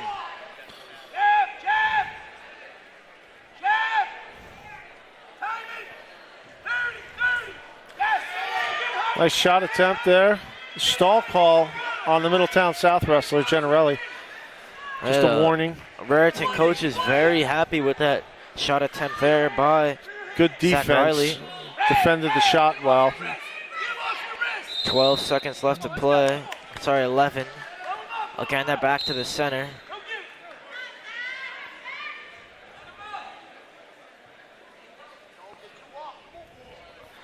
And that should do it for the second period. And still very low scoring.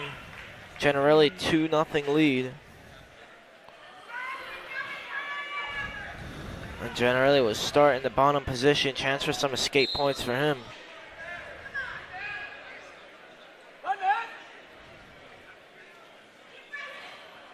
And he gets up. He'll get the escape point.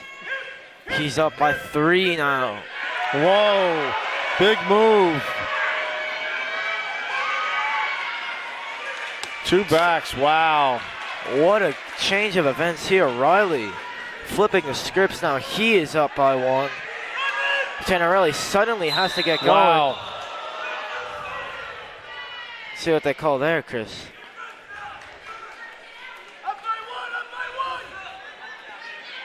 So Generelli now has to push the pace as the tables have turned. All tied up here. A little less than a minute and a half left. A grandstand finish and one yet big again. move by Riley. It's got him right back in the match here.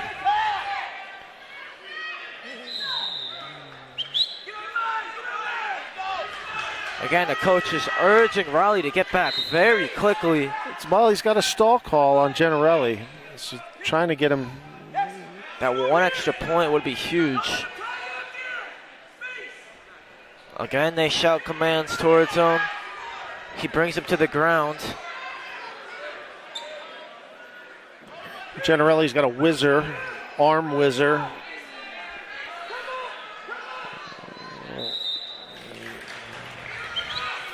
All right, 42 seconds left in a tie score match here.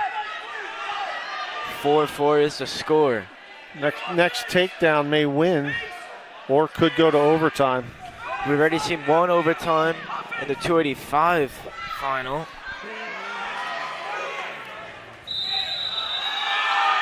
They're out yet again. Crowd disappointed.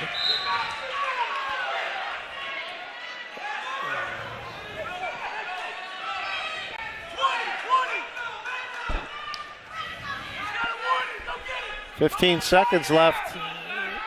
Match could be heading to overtime. It looks like that's what we're set for. As we close. Wow, another close one. And here we go, overtime. Another minute at least. Tell what, Riley starts as quick as lightning there. Takes that quick shot here, first period of overtime. Takedown wins in this position.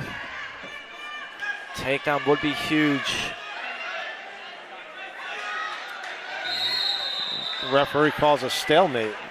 40 seconds left here, first period of overtime. Stalemate, Gennarelli, and Riley back to the center. Gennarelli shoots in. Sucking up the leg. And he throws the leg in. Oh. That's two. Robert Gennarelli. And they give two for Gennarelli. And he'll get the victory. From Middletown South, Robert Gennarelli. And Riley, hugely disappointed, understandable from him. That was a great bout. It was an overtime victory for Gennarelli. Another one we get to see here. So that will do it for your 138 championship for these Region 5s. 144 next up as 132 medal winners are coming up to the center mat. So David Hussey from Middletown South, the junior 30-5 this year. The number 1 seed against the number 2 seed from St. Joseph, Metuchen. Vincent Jenna, 32-8, the junior. Second place goes to Phil Stolpa of Red Bank Regional. And that's for 144, so it should be another good match. 2 juniors locking horns, another one seed versus the 2 seed. Good luck in the stakes, man.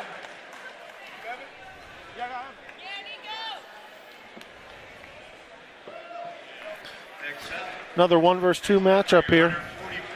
Yep, should be good. David Hussey, the favorite. From St. Joseph Metuchen with a record this season of 30. Vincent Jenna from St. Joseph, Metuchen, 32-8 for the season, 62-9 for his career. Second in districts in 2020. Second in districts in 2020, first in districts in 22. St. Joseph, Vincent Jenna. Vincent Jenna, the junior from Middletown South. David Hussey, 30-5 on the year. The junior, 30-5. Career record 66-23 in his career. Quick takedown by Hussey, and he lets him go, feeling confident on his feet. Fourth place regional. Yeah, Hussey, district champ of 2020 and 22. Third in the super regions. Region champ as well.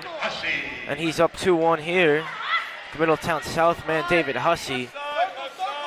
Circle left, look the score. Yes, score. And they wrestle each other out of bounds as they start back from the center.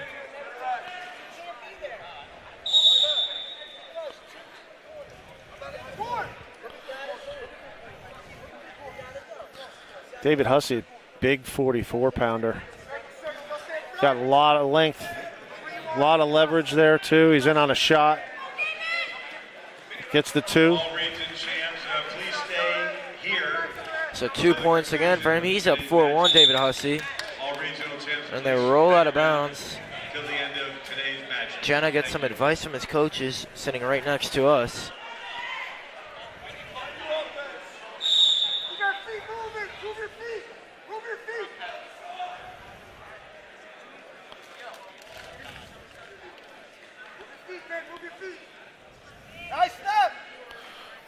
this. Both wrestlers juniors. And again. This one moving very quick already. Under a minute left to play. Nice shot attempt.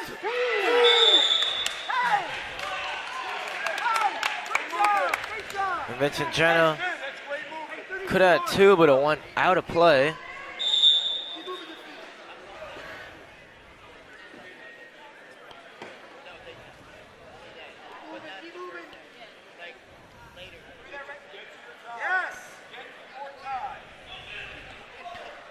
And it's Jenna getting loads of advice from his coaches. So we're in near 10 seconds left in this first period. 10 seconds, don't relax. Hussey, great takedown. You see how he kept coming at him. So he uses that length to really get to his legs and ultimately finish the shot by his drive moving forward. Yeah, it's beautifully done. Like you said, he's very tall, has that length, and he's using it really well. Both wrestlers very tall, but Hussey, long limbs, long Jenna body takes as down well. here, second period, down 6-2. Hussey riding a half Nelson ride, thigh and a half Nelson. And it is Hussey that leads 6-2. He's going to get back points here. It's a good ride. He's going to get his three and then try and go for the fall here. There it is. Oh. And that's the fall. David Hussey, your Region 5 champion. And Hussey with the pin. The first one we've seen in this finals, and he gets it done.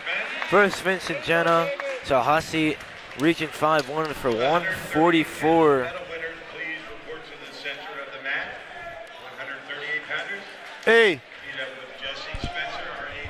138-pound medal winners report for their medals as we move on to 150. In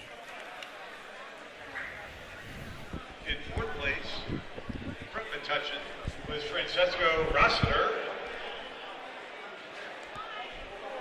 Thank you, though. So that'll do it for Chris Peak. He leaves. So that'll do it for Chris Peak for our coverage. He's leaving right now as he's just about to see his son, who's wrestling very shortly. It was an absolute privilege to have him with us yet again. He's been doing really well for us this whole year, covering wrestling for Hunterdon Central. Obviously, it was a treat, like I said, for us to have him for regionals. And it was always a privilege for me to learn from him this great sport of wrestling. It truly is a really interesting sport. I could learn from him and pick his brains a little bit. But like I said, he's gone now. Thank you so much for Chris Peak for all the work he's done for us this year on HUTV. As he's set to see his son shortly. Evan Mendez.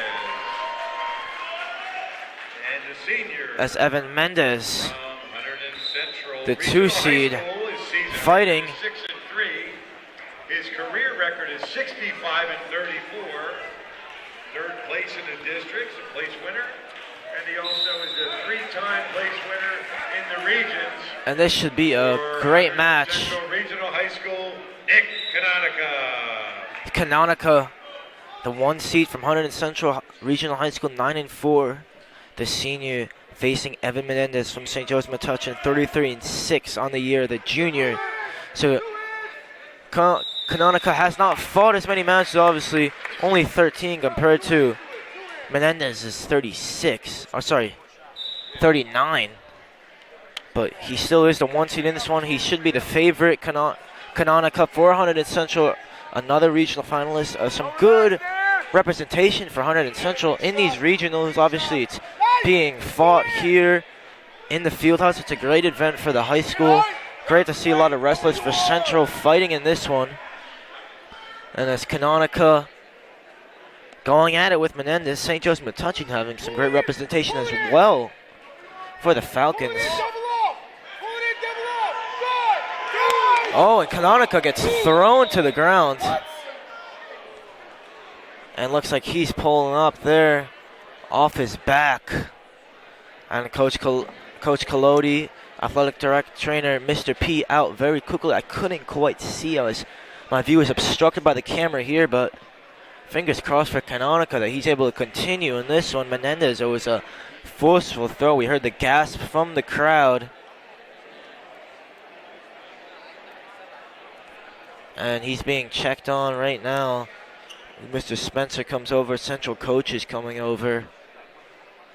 Just hope he's okay to continue.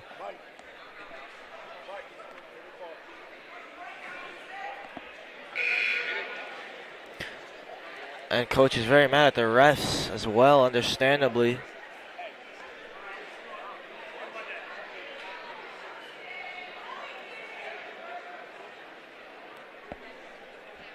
So Canonica in loads of discomfort at the moment.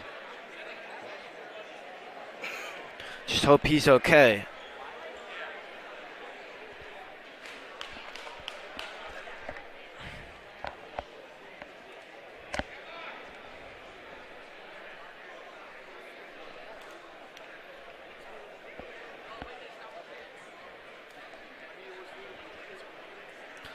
So Canonica, it looks like maybe it's his ribs or his kind of upper to mid left side of his back. That seems to be the issue at the moment.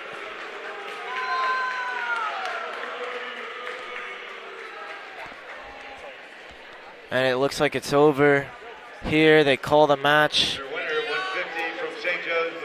Menendez wins 150 rather in an anticlimactic manner. Not really how you would like to see it end. He doesn't look too thrilled. The crowd not thrilled.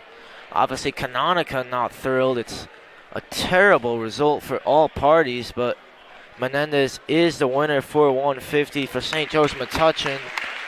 Canonica gets a huge round of applause. So that'll do it for 150.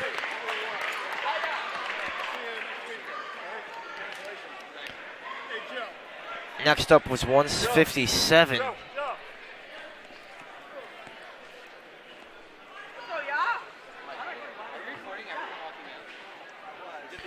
So for 157, it will be another Hunterdon Central wrestler, Tanner Peak. Obviously, we were just with his dad, Chris, 36-4, the senior. He'll be going to Davidson College, a very talented wrestler. St. John Vianney, 19-1. The junior, Josiah Queen. He'll be the 1 seed. Peak, the 2 seed. St. John Vianney versus Hunterdon Central. Should be a great match here. And these are two freaks of nature, strong, quick, athletic, and obviously highly skilled in their craft. Looking forward to this one at 157.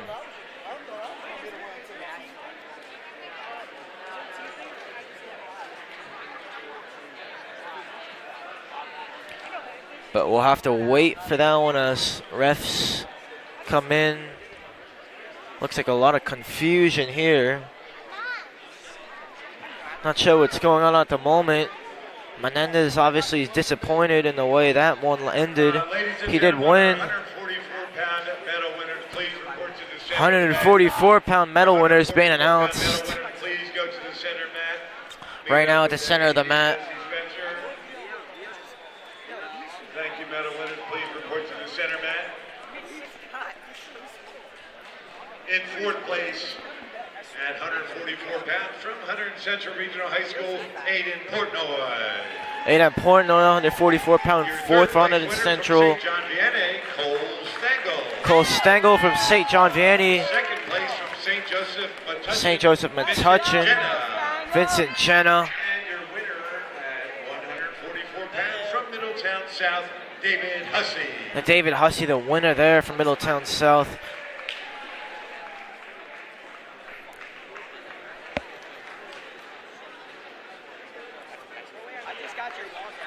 Next weight class. So 157 next. He's a junior from St. John Vianney. Junior from St. John Vianney, 19-1, career record, 63-12, Two-time district place two-time district place winner, two-time regional place winner. from Josiah Quinn from St. John Vianney. Josiah Quinn, the junior, and a senior from Hunterdon Central, the senior, 36-4 on the year. He has a Career record 115-26. Two-time district champ, two-time regional champ as well. Sixth in states in 2021. 150 sounder Tanner Peak, 157 pounds. Both of them weigh. Tanner Peak from Hunterdon Central, the senior. Josiah Queen, the junior from St. John Vianney, 157-pound Region 5 championship on the line. Peak versus Queen. It should be a great match here. I'm certainly looking forward to this one. And their berth right now locking horns at the moment. And they wrestle each other out of bounds.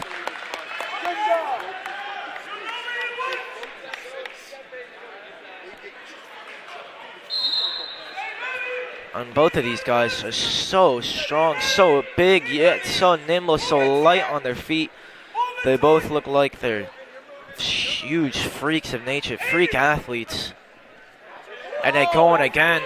Queen tries to spin away from Peak. Tanner Peak still fights in there. They get back inside the circle. A minute gone. And the St. John Vianney coach has been next to us what seems like almost every single final. They have so much representation in the finals, and they're back here in these chairs.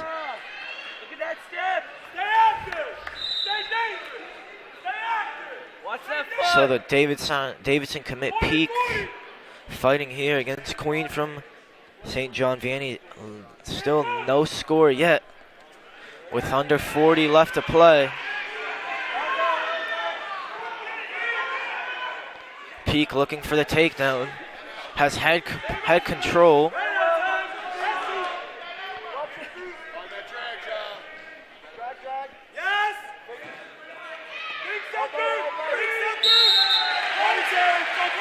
And ref brings him back. The decibels in this gym going up as any move Tanner Peak makes, the crowd loving it.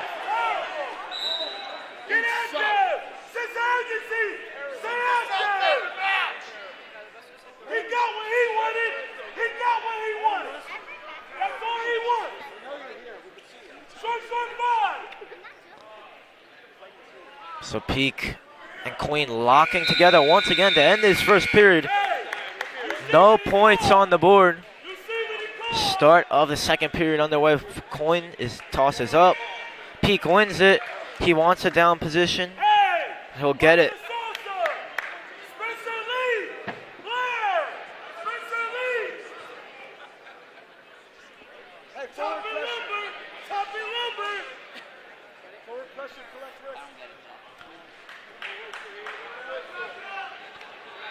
Queen starts on top of Peak. Peak so quick, trying to get out, explosive, gets to his feet. Queen brings him back though. They tangle each other with each other again. Oh, and lovely play by Peak. First 2 points, gets the little reversal. Peak first points on the board. He's got Queen's wrist. Got his other arm in the armbar. Tries to get the armbar at least. St. John Vianney stalling on top, but won't get it. Queen trying to get up.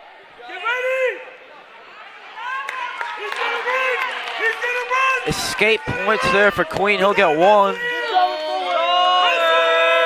The noise raising. They want stalling for Peak. They won't get it. Hunterdon Central coaches yelling out advice. They call for stalls. Peak's got a foot of Queen. A minute has passed.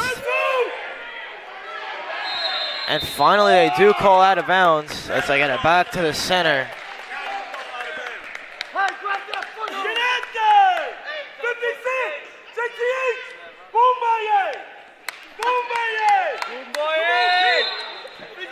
St. John Vianney very vocal here. And support for Queen Hunterdon Central, of course, as you would expect, very vocal for Peak as well. Super loud in the gym at the moment. As Peak has the head of Queen. Looks for his leg. And he'll get 2 points on the reversal. Hunterdon Central coaches and Chris Peak loving that. He has the 3-point lead at the moment. And he's riding him at the moment. They get back to their feet. And he looks for the throw. And they give Queen the escape point. So Peak's lead is 2. 6 left to play in the second period. And it looks like that will do it, with Peak leading 4-2 in the second period. As we go to the start of the third period, we'll see what Queen decides. And he wants to go underneath.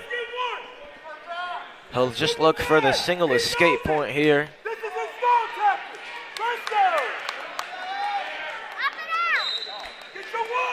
So Peak grabs the leg very quickly. Queen can't even move, it's so quick.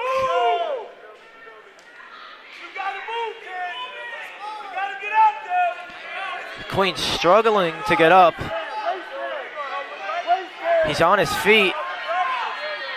Peak tries to get him back, tries to throw him, and they give him the escape point. So the lead is 1 for Tanner Peak. 1 takedown and Queen would have the victory.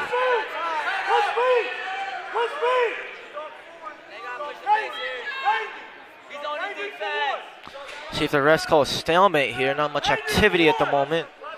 1:18 left in this third period.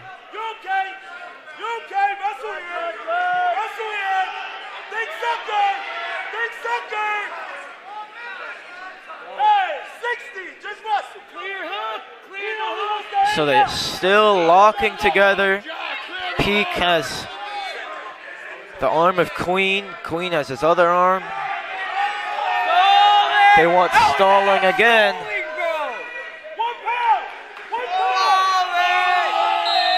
And they go out. And he does not get his stalling warning, rather surprisingly. They start from neutral. Queen needs at least 1 point here. Takedown would put him up. Come on, John, pick it up. Pick it up, y'all. Pick it up, John. Go.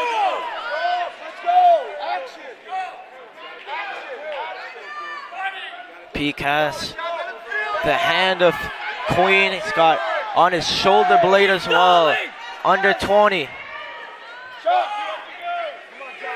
Peak looks to get around him.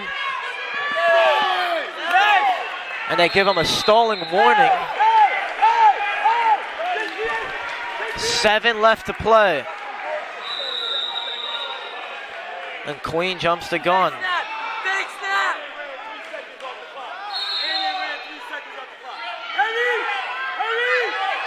And they lock together, and that will do it. Peak is the 157-pound Region State 5 champion. He is absolutely thrilled with that one. A hard-fought match for the Red Devils, Tanner Peak. Celebrating with his Nice match, man. with his Great match. teammates, Tanner Peak with the and of W. course with his dad, with his coaches over there. Peak is thrilled with that, absolutely pumped up. Please report to the center. And the crowd's loving that. Their hometown hero getting the victory for 157 pounds. Great bout, man. Great bout. What a match that was. 150-pound medal winners, please report to the center. Man. So now, next up, 165.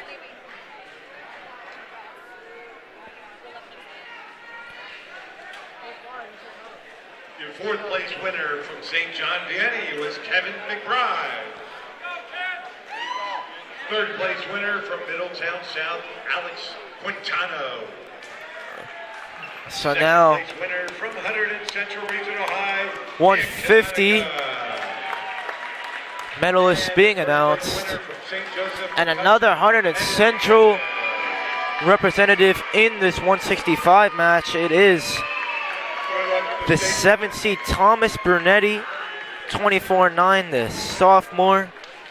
representing Hunterdon Central for 165. Number 1 seed Jack Miller from Hillsborough, 24-8, the junior. Junior from Hillsborough High. His season record is So Jack Miller from Hillsborough, the junior, 24-8, 47-29 on the year. districts this year. First in districts this year. Jack Miller from Hillsborough, the junior. Wrestling out of Hunterdon Central And Junior High a School. 7 seed Thomas Brunetti upset the 2 seed, upset the 6 seed. 25-11 is his career record. 24-9 Central, Thomas Brunetti. is his season record. Had a great districts as well. And he's a bit of an underdog, obviously career record 25-11, but he's having a great year and he looks like he could get another upset here on the Jack Miller, the man from Hillsborough. So they start again from neutral. And after this, we only have one match left. And that'll do it for the 14 weight classes. It's been a great tournament here at the Fieldhouse over these past 2 days, over this day in general.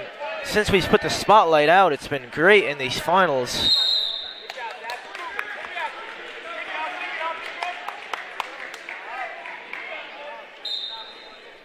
So Brunetti and Miller locking together yet again. Brunetti's got a great bounce to him. Moves so well for 165.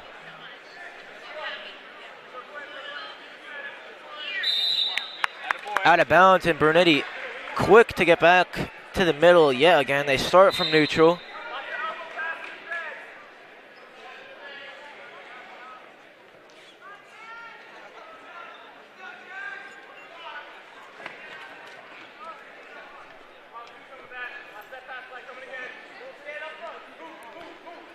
So not too much action, no scoring so far in this first period. 30 seconds gone.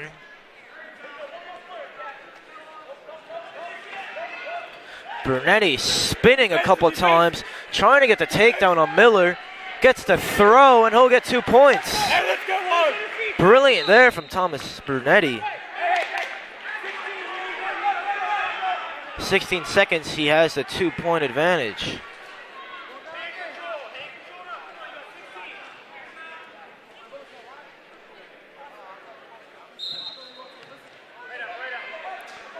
And he'll want to prevent the escape point.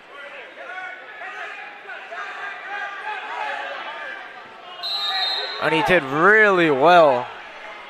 Brunetti just to prevent that escape point. He'll have to fight off these last 5 seconds.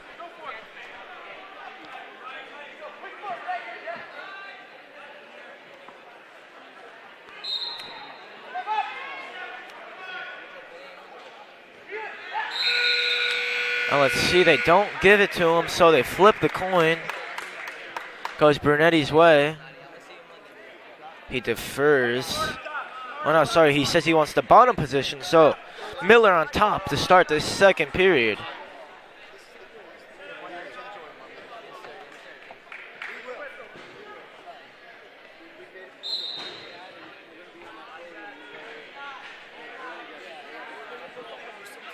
So Brunetti spins. Has Miller on his back. And they give an escape point there for Brunetti, I think. He gets the 1 point.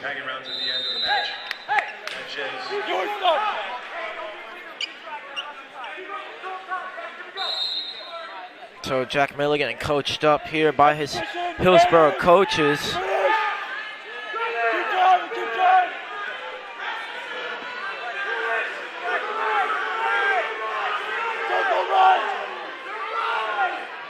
And Brunetti did really well to avoid the pin, avoid getting on his back, and eventually able to throw him out of bounds.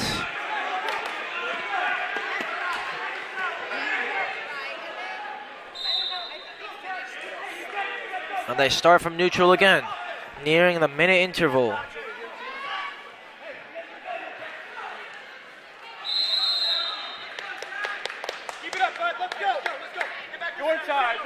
And bounce yet again, it's been stop and start so far in this match.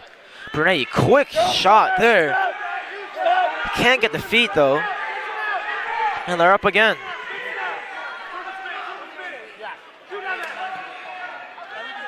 And they lock together yet again. Nearing 40 seconds. Miller has top control of out of bounds again. So Brunetti looking good in this one. Up 3, 44 left to play.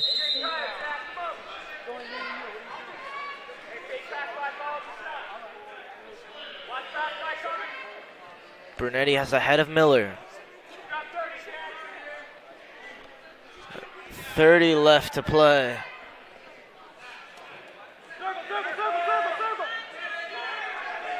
Wrestle there, Jack. Wrestle there. Off your knees. Off your knees. Brunetti looking to try to get the takedown. Needs to spin to the back. Maybe could get some back points here. And that we're nearing the dying embers here of this second period. That'll do it for this second period. Brunetti 3-0 lead going into the third period. Getting coached up by his Hunterdon Central coaches.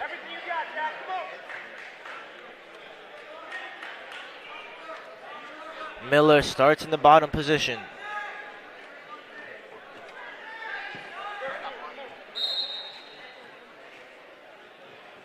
Brunetti throws Miller to the ground. Does well to prevent the escape point. He's had to fight that off 2 or 3 times so far in this match. And in the end, again, he'll have to do it again.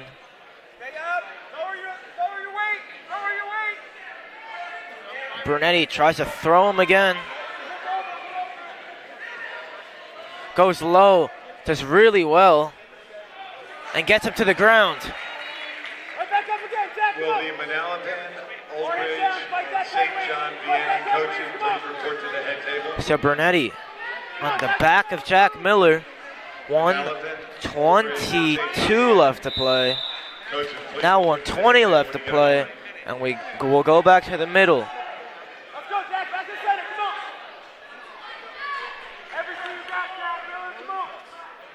Jack Miller getting encouraged by his Hillsborough coaches. But will it be too little too late for him here? He's down by 3. Brunetti on top.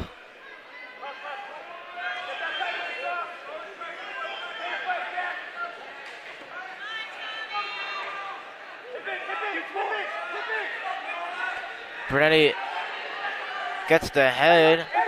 Just well to prevent the back points. Now Brunetti in a bit of trouble as Miller gets a huge 2 points there. Brunetti still with a 1-point lead and has 50 seconds left to play.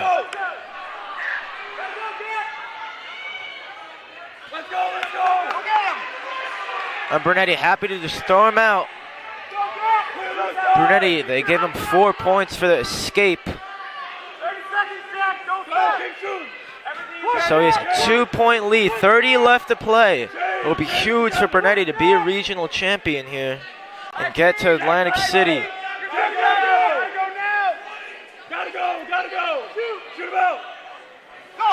And again, he's happy just to throw him out. Clock keeps running.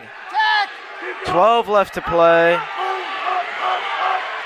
Brunetti gets Miller in the bottom position. 4 seconds left, and that should do it as Thomas Brunetti takes the 165 Region 5 championship. Highest score 4-2. 4-2. For the Red Devils, Brunetti, Thomas Brunetti. 165-pound champion, Nice match, man. beats Jack Miller 4-2. A great fought match. And then we come to the final match of these championships. 175 pounds next left. 175 championships left is the last one. As 155 pounders get their medals. 175 pound championships next. Your fourth place winner from Middlesex, Ellen, Nick D'Alessio. So 155, Nick D'Alessio from Middletown. Third pound from Old Ridge, Tyler Sucky and Josiah Coyne. Second place from St. John Vianney. And of course, number 1 from Hunterdon Central, Tanner Peak. Central Regional High, Tanner Peak. Nice job, man. Good luck in the States.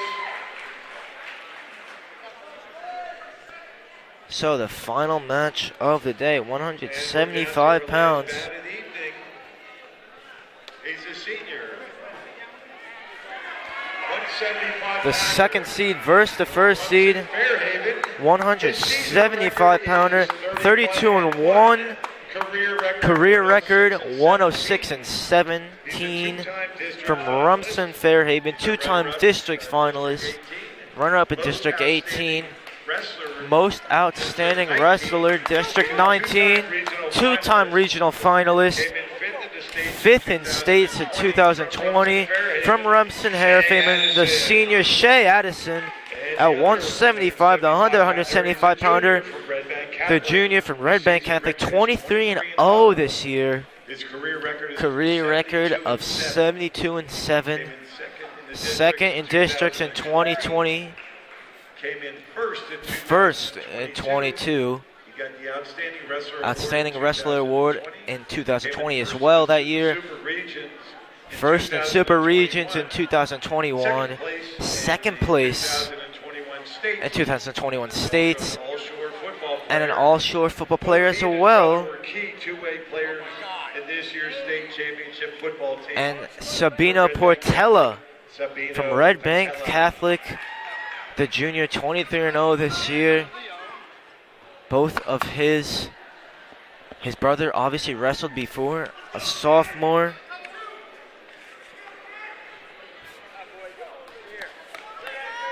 Lorenzo Portella for Red Bank Catholic, and 285, won it as a third seed. So Sabino Portella looks to match with his brother and win with the first seed here today. It will be great for both of the brothers to win. Obviously, both of their brothers played football as well for Red Bank Catholic.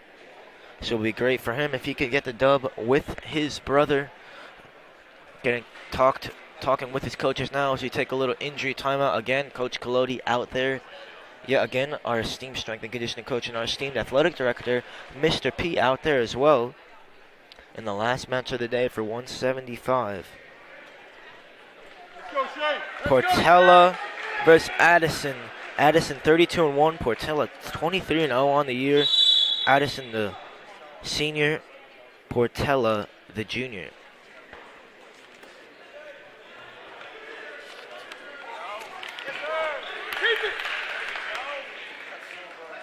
And Lorenzo Portella, Sabino's brother, the sophomore. And it's Sabino right now with the takedown. He gets the 2 points. Out of bounds, the call. 32 seconds left to play. Portella up 2.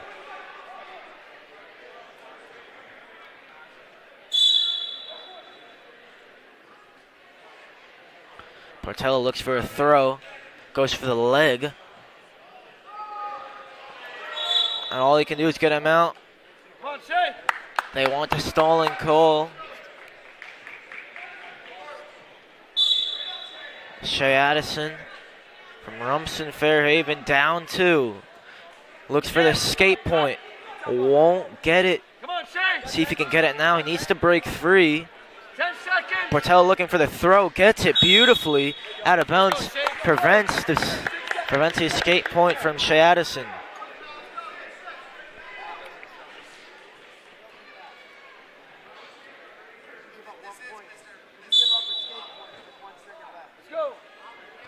So, Portella happy just to ride Addison for the final 6 seconds there. And the coin toss goes Portella's way. And he chooses to get the top position.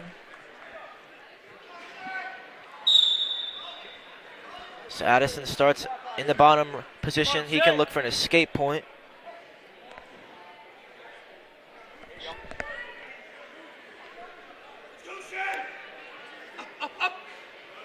So, Portela on top of Addison at the moment.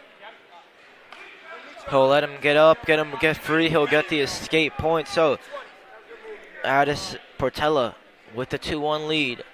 1:30 left to play in the second period.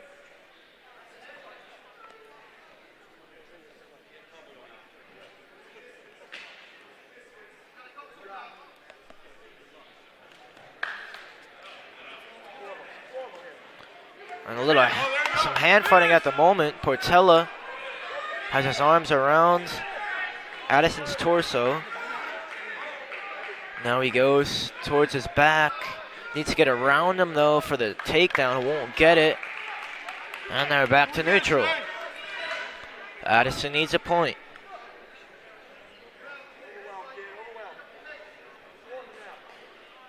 Scott Pressman, please report to the head table. Scott Pressman. Head table, please see Rachel. Come on, Shay. Cut that side, we can push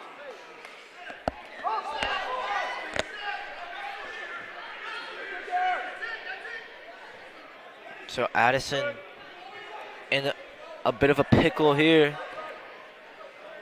Portela looking for the back points. Addison doing a great job to fight out of this. Great body control by Addison. And again, able to get off his back. Does brilliantly, Addison. Portela still pushing on him. Has to fight off for 4 seconds.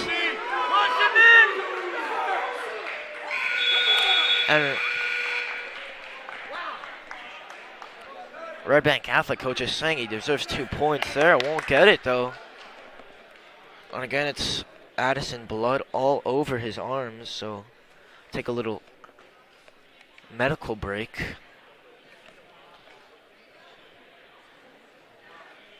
So Addison deferred. Now he can, in the second period, so he'll decide what he wants for this third period. Once Addison's okay to continue.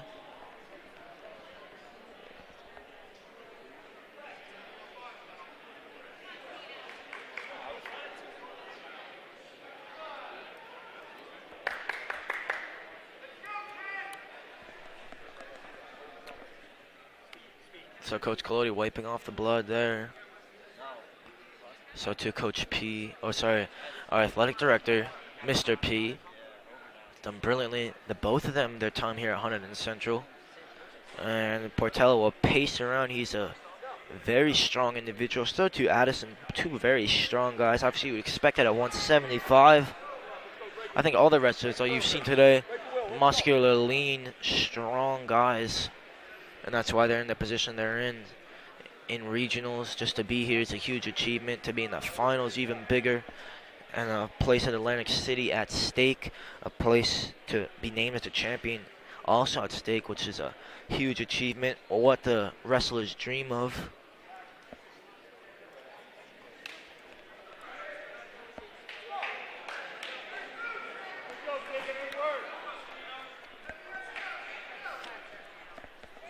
So we're back underway. Start of the third period. Final period of the night. Addison on top of Portela.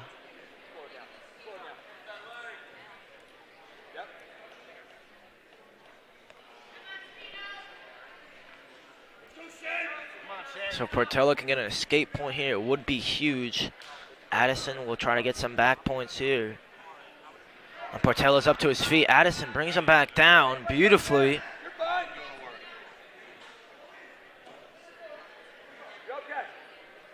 Addison in a good spot, but needs to convert it to points here. Down by 1. Has loads of time.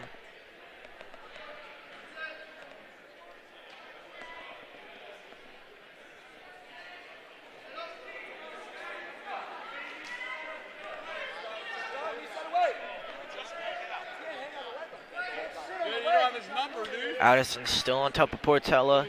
Been there for about 30, basically this whole period. So almost a minute he's been on top. 56 left to play. Maybe the refs call a stalemate here. Not much going on.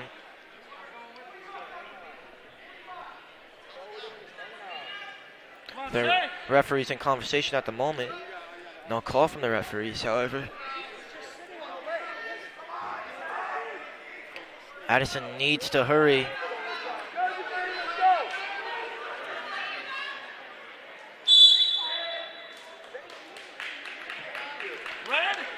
And Looks like a turtle.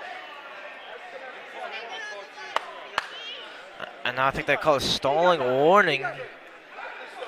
Not sure what exactly the call is. Portela in conversation with the referees. They start from neutral. So a real chance for a takedown for either wrestler. Addison needs to go to work. Down by one. Portela happy with where he's at. Addison tries to shoot, not successful. There you go. Thank you. Let's go, son. So Portela now up by 2 points. Addison needs a takedown, needs one fast.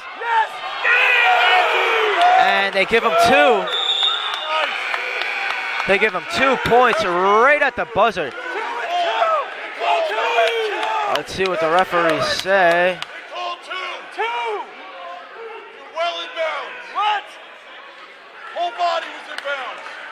You're good. Let him loose here. Let's see, the Rumson Fairhaven fans and coaches want double 2 for the takedown and for the back points. Referees in conversation. Fairhaven coaches saying that it should be 2 for the takedown, 2 for the back points. Looks like they'll just give 2 for the takedown and we'll go into another 1-minute overtime. So a takedown now would do it.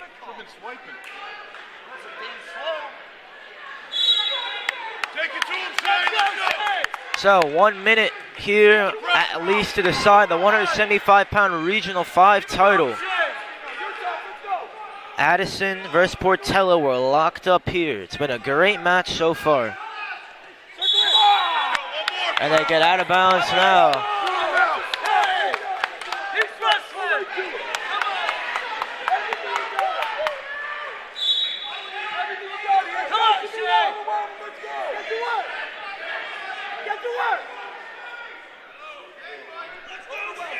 Shea and Sabino, Portela and Addison.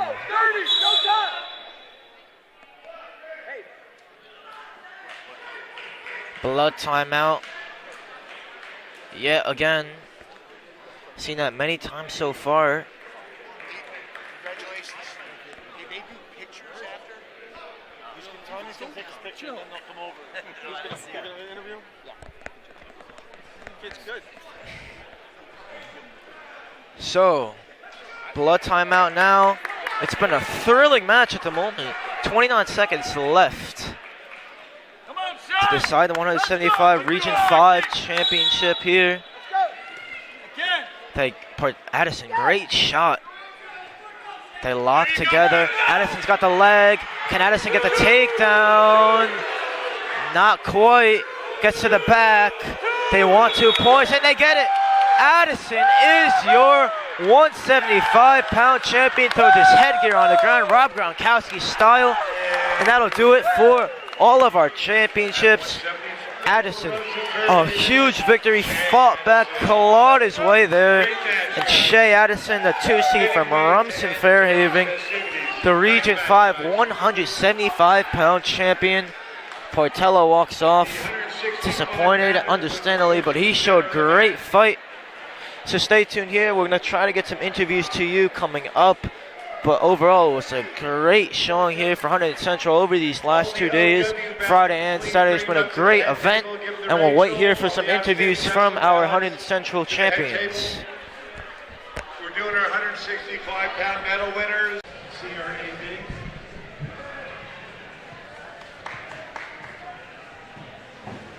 $175-pound medal winners, please report to the mat. CRAD Jesse Spencer, he's got a medal for you.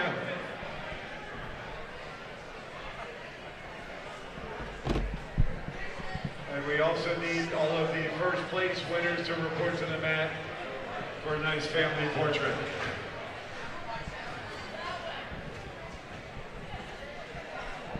In 4th place.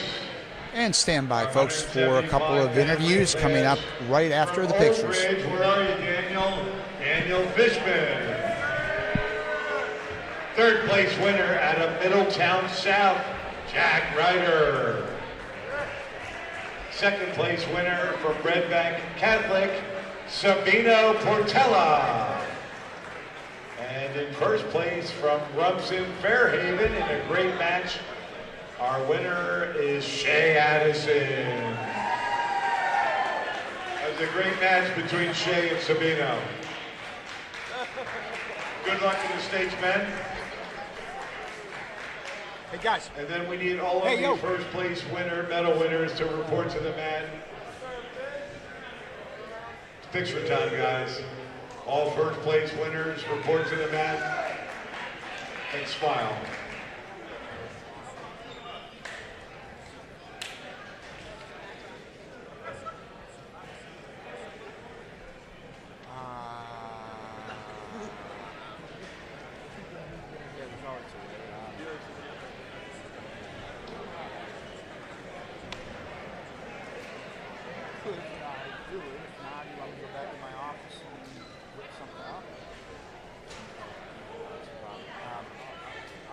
Like you want it tonight.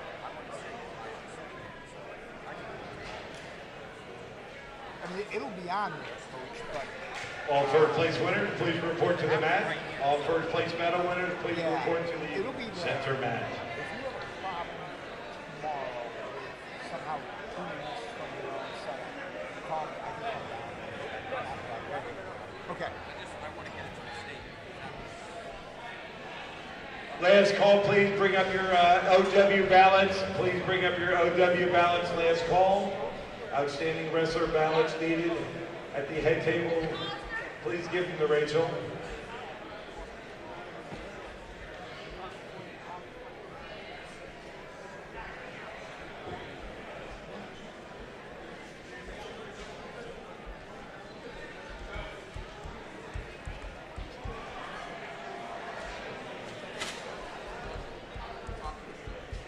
All champions, please report to the mat.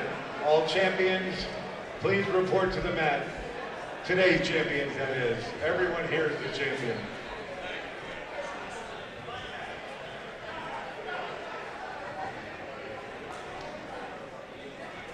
All of today's winners, first place winners, please report to the mat.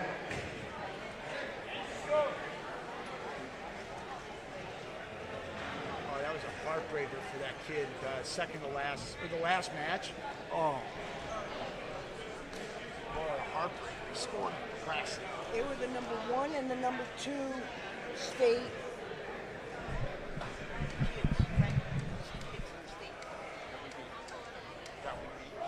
Ladies and gentlemen, we have a winner for this tournament's outstanding wrestler. Drum roll, please, if anybody's got a drum. Okay, we found something as a substitute. Our winner for this tournament's outstanding wrestler is Shay Addison from Rumson Fairhaven. Congratulations, Shay. Great win at the end there. That was a great match. Congratulations to Shay Addison from Rumson Fairhaven.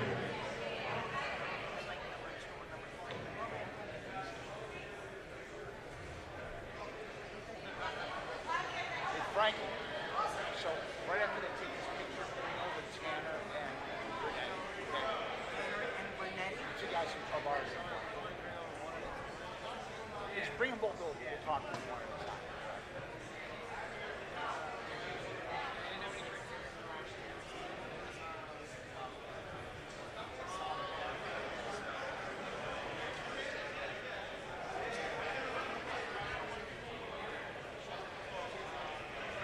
Thank you everyone for coming out to this weekend's event. A special thank you to Rachel Gaudio and her sister Jackie for running this tournament. We're certain that Ron Mazzio is smiling down on Rachel. Special thank you to Rachel Gaudio and her sister Jackie. Also to all of our volunteers for helping out to make this tournament a success. And to our wrestlers, congratulations to all you guys.